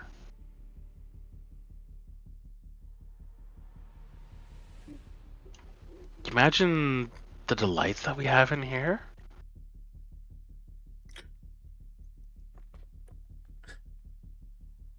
Interesting. Only just getting into it. And I'll take the idol and kind of like show it. And I had some friends who said some very interesting things, and this place is amazing so far. Just to confirm, what's the idol again? It's the goddess of the elven goddess of desire. And you take this out so that he can see? Yeah, I'm saying like, yeah, I'll take it out and I'll say like, other places. I had some friends who said kind of talked me into coming here, and I'm impressed so far.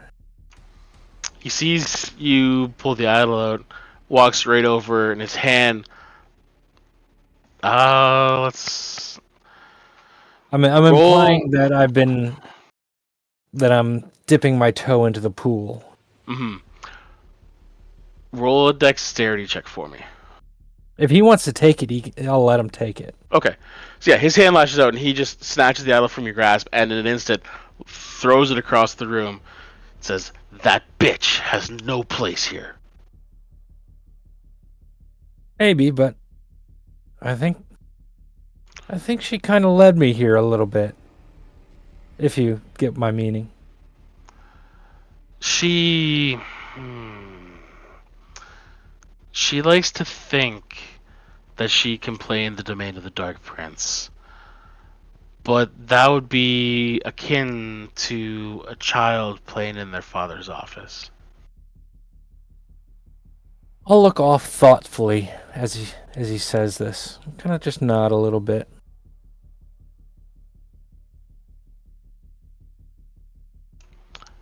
Please, shall we continue? There's more Yes. for you to see.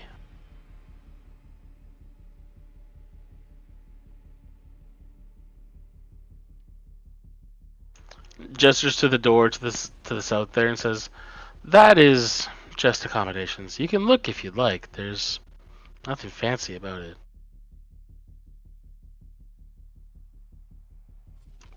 He pushes the door open, and you just see several elves inside on various beds, just either relaxing or sleeping.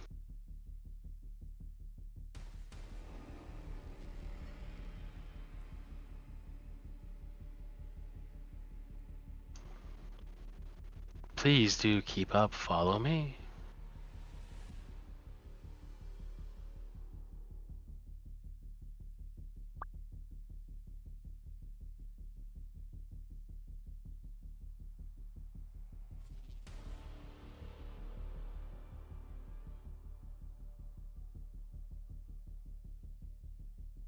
As we pass here, this looks funny on the map. Is there anything interesting there that we have to be wary of? Roll a perception.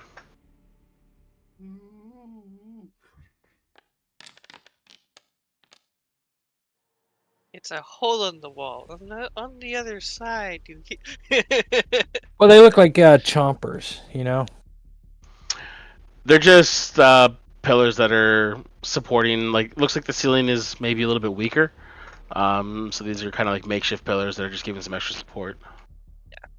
Support beams.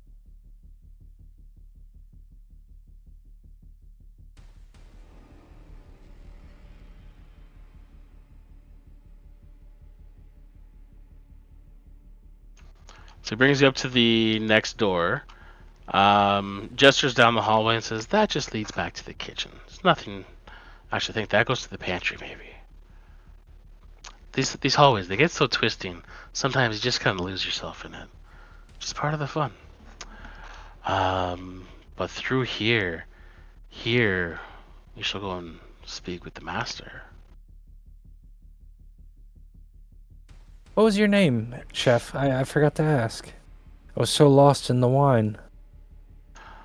My name is of no consequence. I'm going to stop here for a second. And I'm going to pull one of you down to have a little chat. His name is Stepan.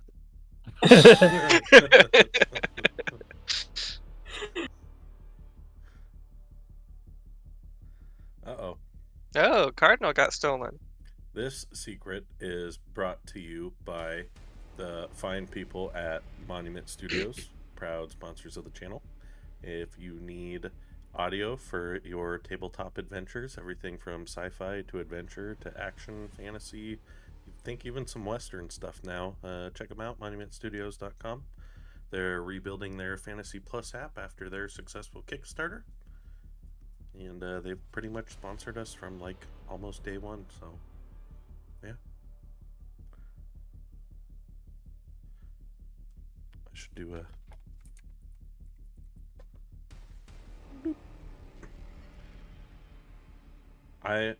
Oh, Cardinal's back. What were you saying, bitch? I was talking mad shit. Yeah, I figured. I said that Cardinal, she's no fun. She's a party pooper. Every party needs a pooper. That's why we invited you, party pooper. And I will be honest, the reason why his name is of no consequence is because I did not have the name generator up. Sure. Game is currently... Pause. Well, see, I already gave it to you. His name is Stepan. Stepan? No, Stepan with a P. That's what I said, Stepan. I mean, he does like to step on. Uh-huh. Uh-huh.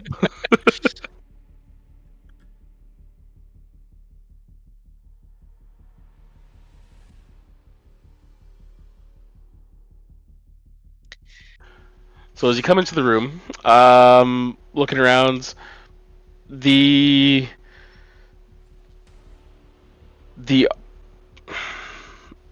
what looks initially to be like carvings of skulls and bones on the floor, the more you look at it, the more you come to realize these are skeletons that have been embedded into the floor. And with the mastery over the stone, like it's the only way it would have been possible is if they used magic to form the stone around the bones to make it such a flawless finish. And that same magic was used to twist various skeletons of various sizes, from dwarves and elves and humans, halflings. You can even see the odd orc and ogre skull included as well in the throne that sits on the opposite side of the wall, or opposite side of the room.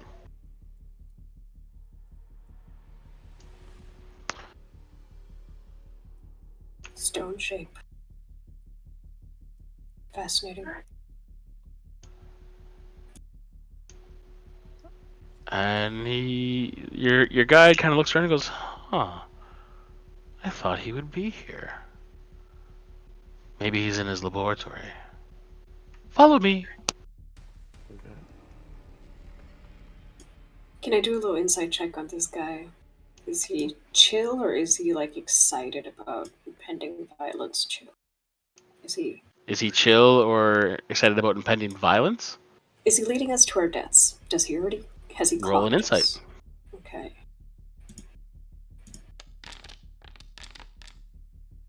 Ooh. 27, good enough? You don't get a feeling that he's leading you to your death per se.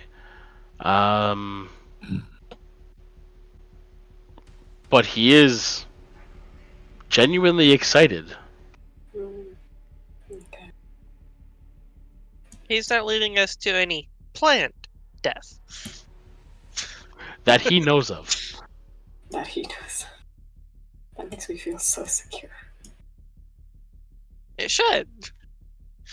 It's not planned, at least. When you know the secrets that I know.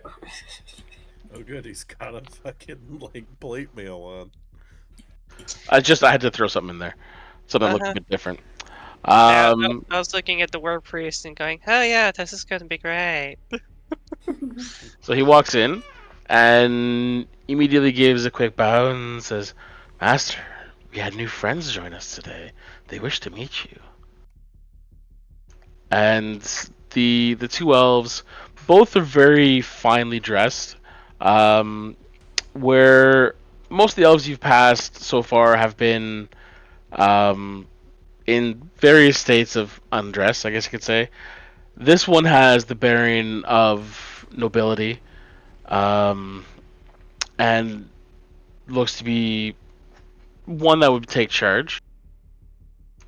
the one down to the on the opposite side of the table there, um, the patterns and like the design for the robes he's wearing would give you the implication that it's a priest to Slanesh.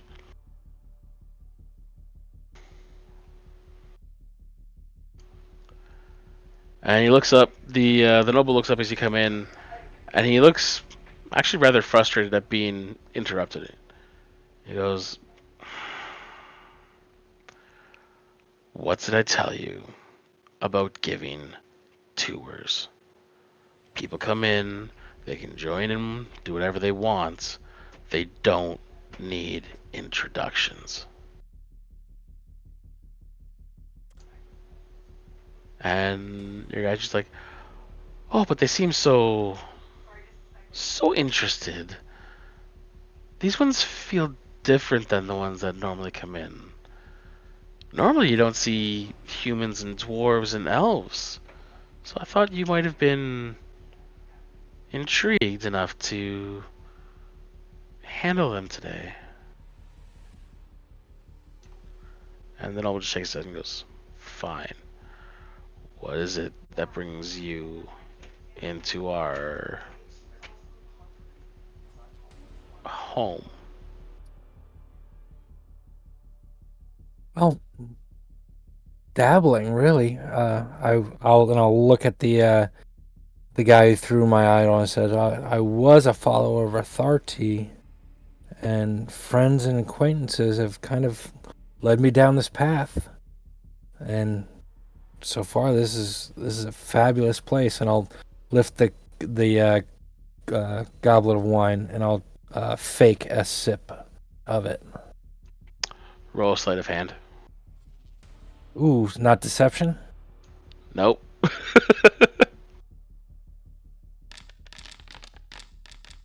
Mm.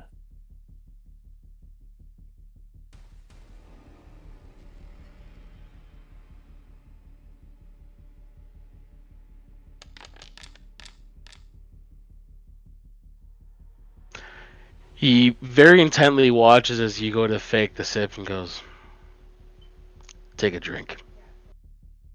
All right, I'll take a drink. Is that another sanity check? How big of a drink do you take? Just a sip. Shakes his head. More. And I'll concernedly take another sip. More. And then I'll put the cup down and I'll say, I don't understand what's happening here. I want you to drink. I did drink. You said you're here to dabble. What are you concerned about? Are you afraid we've done something to the wine? Is that not why you're here? If we've done something to the wine, would it not be to enhance the sensation and pleasure from drinking it? What are you worried about? And I'll take a gulp of the wine. Now you can roll a sanity check for me. Saving throw, right? Saving throw, yeah. Can I use this drama distraction to do a quick glance over this guy's desk? What does it look like he was working on? Roll a perception for me. Wait, am I standing next to a bad guy? You're right beside the priest. Oh, that's the Oh priest? yeah, you are. Who's the guy across the table? That's the noble. I made a series of tactical errors here. So Cardinal, roll an Arcana for me, actually.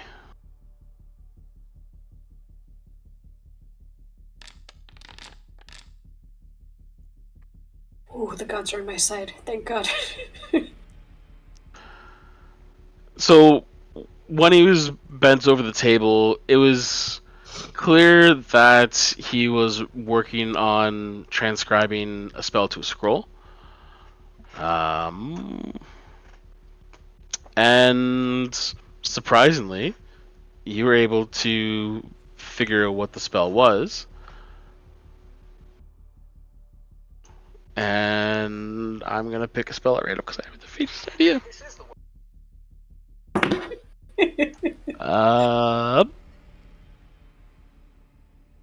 Otto's irresistible dance.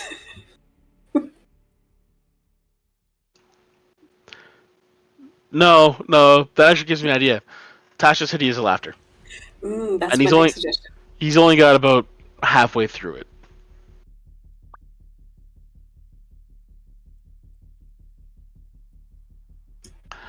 Do you say that out loud?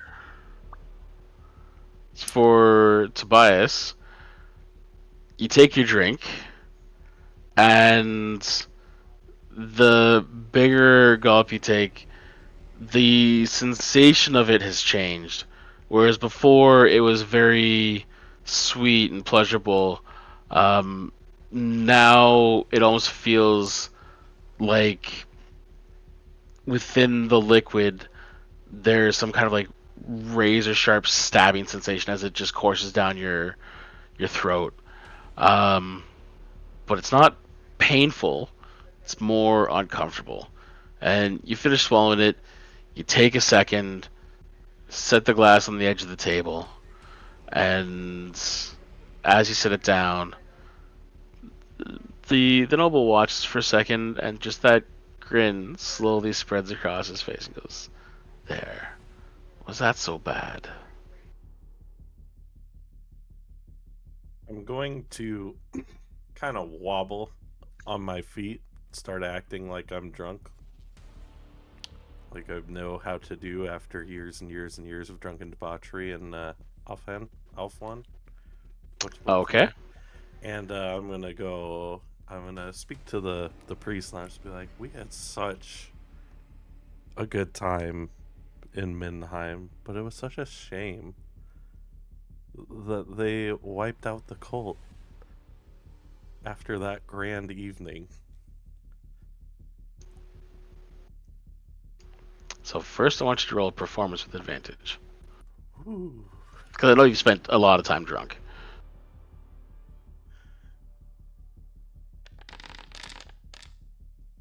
Oh no! Is that double fives? That's double fives. Oh no! And everything was going great. And then there was that 1 minute interval where Ezekiel spoke something. I'm supposed to be good at this, guys. And nothing can go wrong. Oh no, it all went wrong. Okay. So I left this up to fate to see how well they believed your performance. The priest bought it 100% because I rolled a 4, and the noble had some doubts, but is still fairly convinced because I rolled a fucking 9. And I gave him a +6 on the roll, so I rolled a 3, and the priest rolled a 2. Thank you, dice gods, for rewarding me for creativity. So yeah, they totally buy into it that you're completely hammered. The priest kind of looks at you confused and goes, "Mindenheim? Why would I care about what happens to some dirty fucking humans?" All for the furthering of Slanesh. Are you not keyed into the return of the Ever-Chosen? You are clearly new to how we do things here. The Ever-Chosen has always been a human that has plans for furthering the glory of chaos. But that is all of chaos. And humans don't live long enough to bring those goals to fruition. they have a tendency to die. What's good? And the ones in the Empire that claim to worship Slanesh, they have no idea what excess is. For them, an excess is a night they can't remember, waking up with people they don't recognize. Something you might not understand, being human yourself, but from an elvish perspective, excess is centuries of giving into our deepest desires. But what's good for the goose is good for the gander. Are you telling me you want to go fuck a goose? Already have. And pigs. And pig? I didn't ask if you fucked humans. I didn't say they were humans. I mean, it's not far of a stretch. Have you ever tasted the difference between human flesh and pork flesh? There is no difference. I find human flesh to be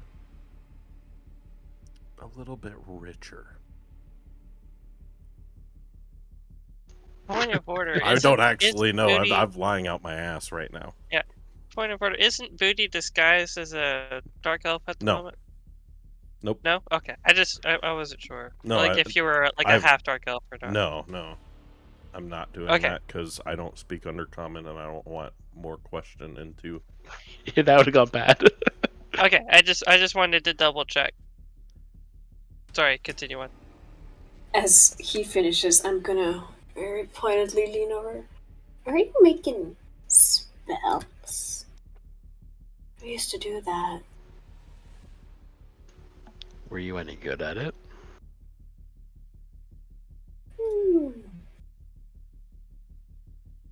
Better than how it's going for you. It's a time-consuming process. Ugh. That's why I left. This will work. It's just going to take me most of my day. Thankfully, one of the things I truly alone, and he pointedly turns and looks at your guide, is being left the fuck alone. Is the priest saying this or the noble? It's the noble. Okay.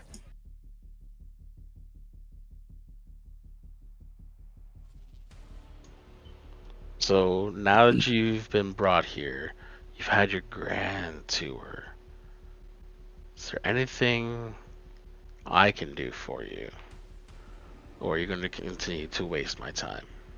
You could show us through that door. Which door? This one? To your left, yeah. It's my personal bedchamber. Do you want to see the pot that I shit in as well? I would love to. Do I believe him when he says it's his personal bedchamber? Roll an insight.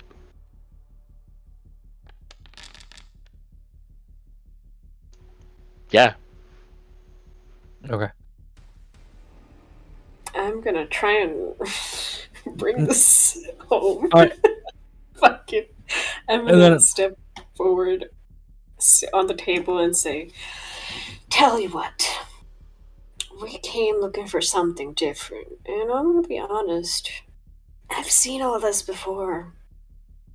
I wanted to experience the depth of Slanesh, the true power.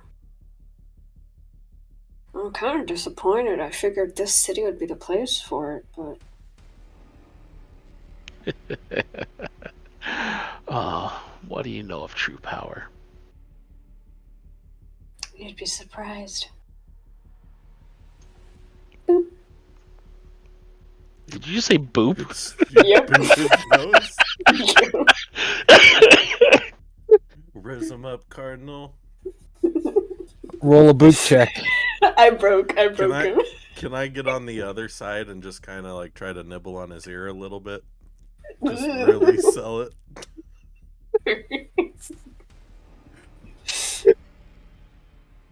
You just heard him say he equates people with pigs, right?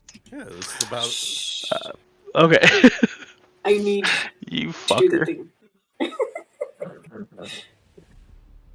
I feel like I was doing pretty well. I was trying to get us to go to. Yeah, no, I got you. I got you. I just wasn't expecting the boop. Nobody ever does. It's like the Spanish Inquisition.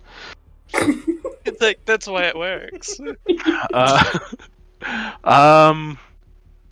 Yeah. So legit, you like boop him on the nose, and he's taken it back. He's just like,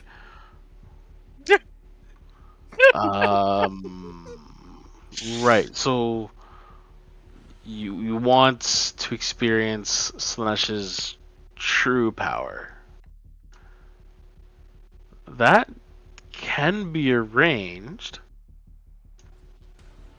I feel compelled to ask you a question first, though. Are you satisfied with your existence so far? No. Are you satisfied knowing that after tonight, there will be no more existence for you? Oh, I pray for it every day. In that case,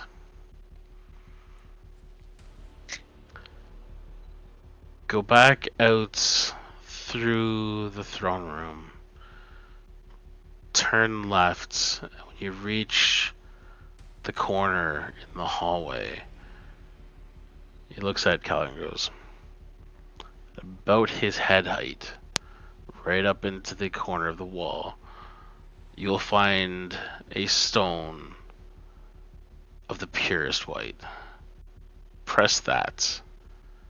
The wall will open. And enjoy the last experience of your life.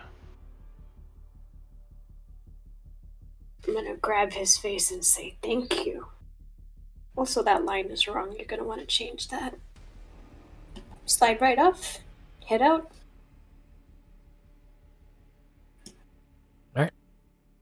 I am hot on her heels. As I am, like Caligar the whole time's been trying to watch and do his damnedest not to react.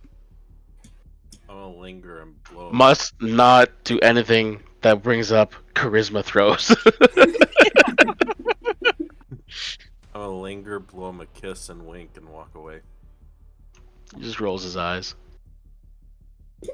Ezekiel, you're terrible at this. They believe I'm drunk. I gotta sell it. As we're walking past here, I'm gonna. Oh, door. Oh, he said this way, right? Stone of They Purest said White. left. I think he Yep. meant it's right here. You notice Cardinal immediately beeline straight for it, like she's seen it previously. Ooh. Did you see it previously? I did. That was the whisper. Yes. 'Twas indeed. Full circle. Stop moving your token. Okay. So I assume you push the button. Did Oh, our yeah, guide no, the- come with us? If he came out of the room, he was heading back the way back to Pull his the job. lever, Crunk. I'll wait for everybody to finish, and then I'll press the button and say, "After you." Refraining from making. They any teach you a lot of things at cleric school. Buttons? Yeah. Noticing Yeah. details and knowing what people need, apparently. Oops. Yeah, Cardinal just had to experience all of the 1,000 gods. I'm sure a few in there. Listen, there's a lot of them. Yep, I'm sure there's a few Is sexy this a bunnies. staircase down at the end? Yeah. So, say you walk down to the end of the hall. You follow the stairs down.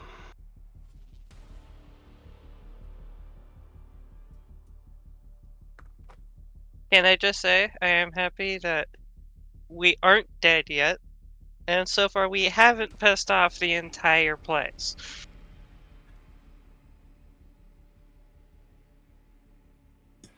Let's Thank press the the fairly button. decent rolls and good RP from the team.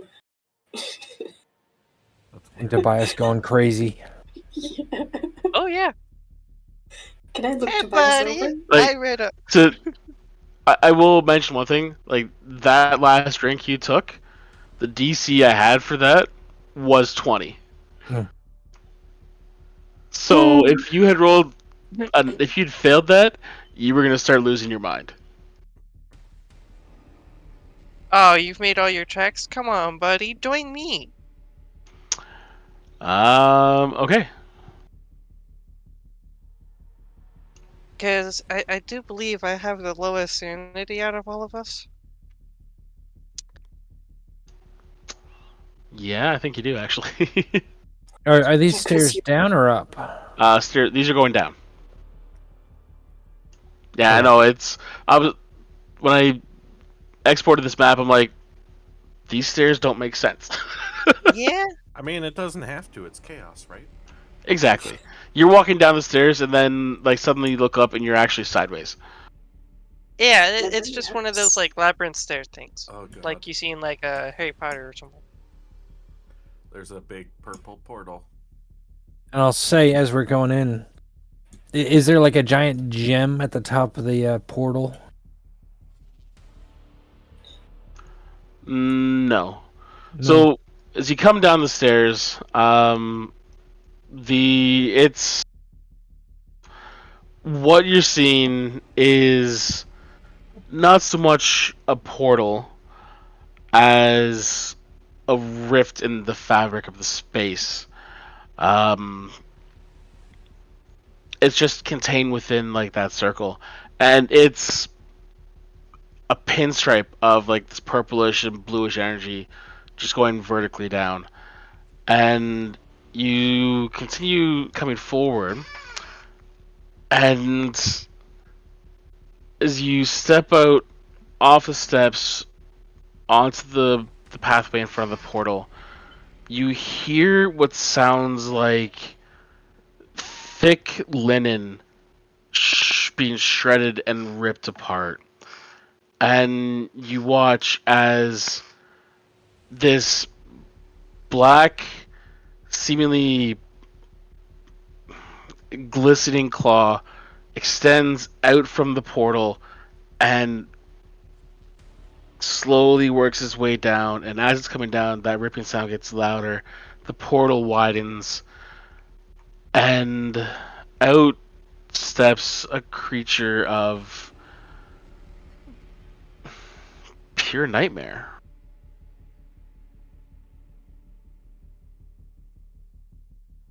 Oh shit. Oh dear god.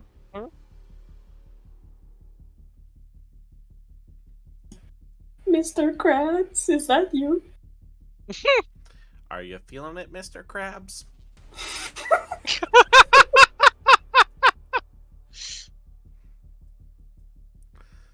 Yeah. It isn't Slanesh, is it? No. So what you see, this is a very muscular and lithe creature. It's 15 feet tall, 4 arms. Two of them end in hands that have these razor sharp 6-inch talons for nails extending out. The two arms that are a bit further up and more to the back come down in these long, swept, almost like crab-like claws that just without any imagination, you could tell would be able to rip a man to pieces within seconds. Um, the face resembles the demonic statue that you saw when you first entered the cult, and it's seemingly like it's dressed in black leather with piercings going down the torso. Um, the one thing that stands out is that it's has a very androgynous appearance to it. There are features in its face that scream feminine, but at the same time, there's a very masculine feel to it, and even like the body itself, um, the one side of the chest is flat, muscle toned, and the other one has a, a breast that's covered with black iron that kind of wraps around the body, and just these bands keep circling around, going lower and lower.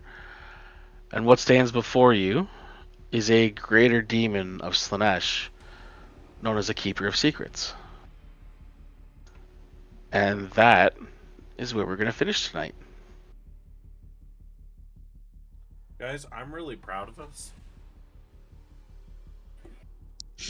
Damn it. I'm happy I have a deck of cards that gives me a couple buffs.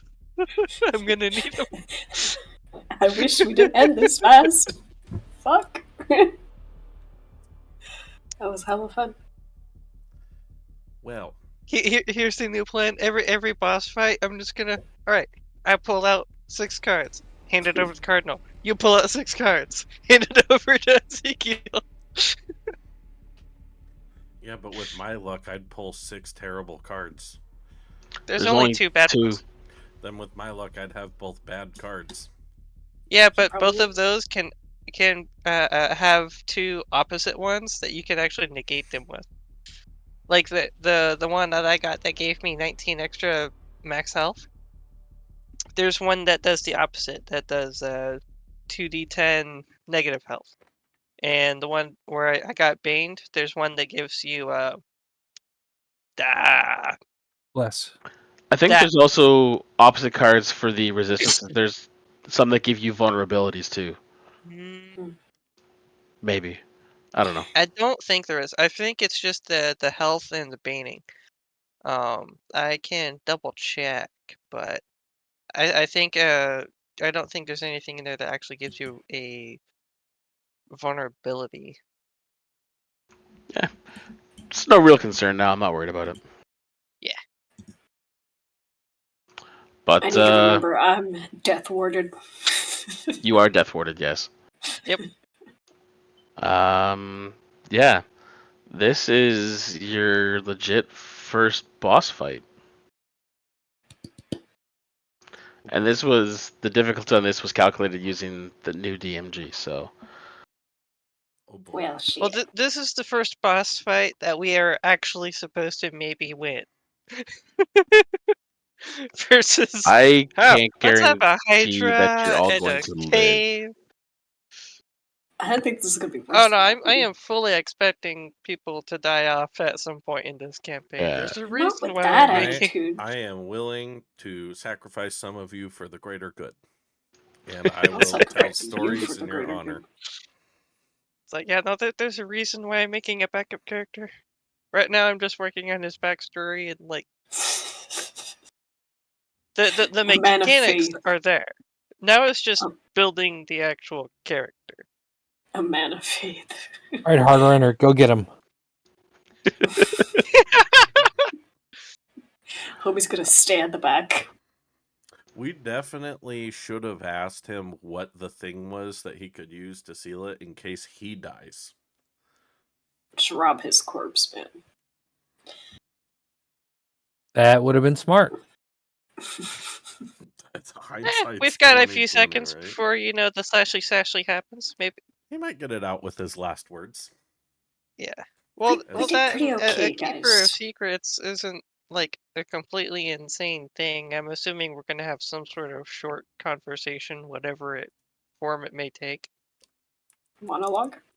You're gonna find out next time. I mean, a Keeper of Secrets isn't a chaos spawn. It actually has a brain. I'm nervous. You should be.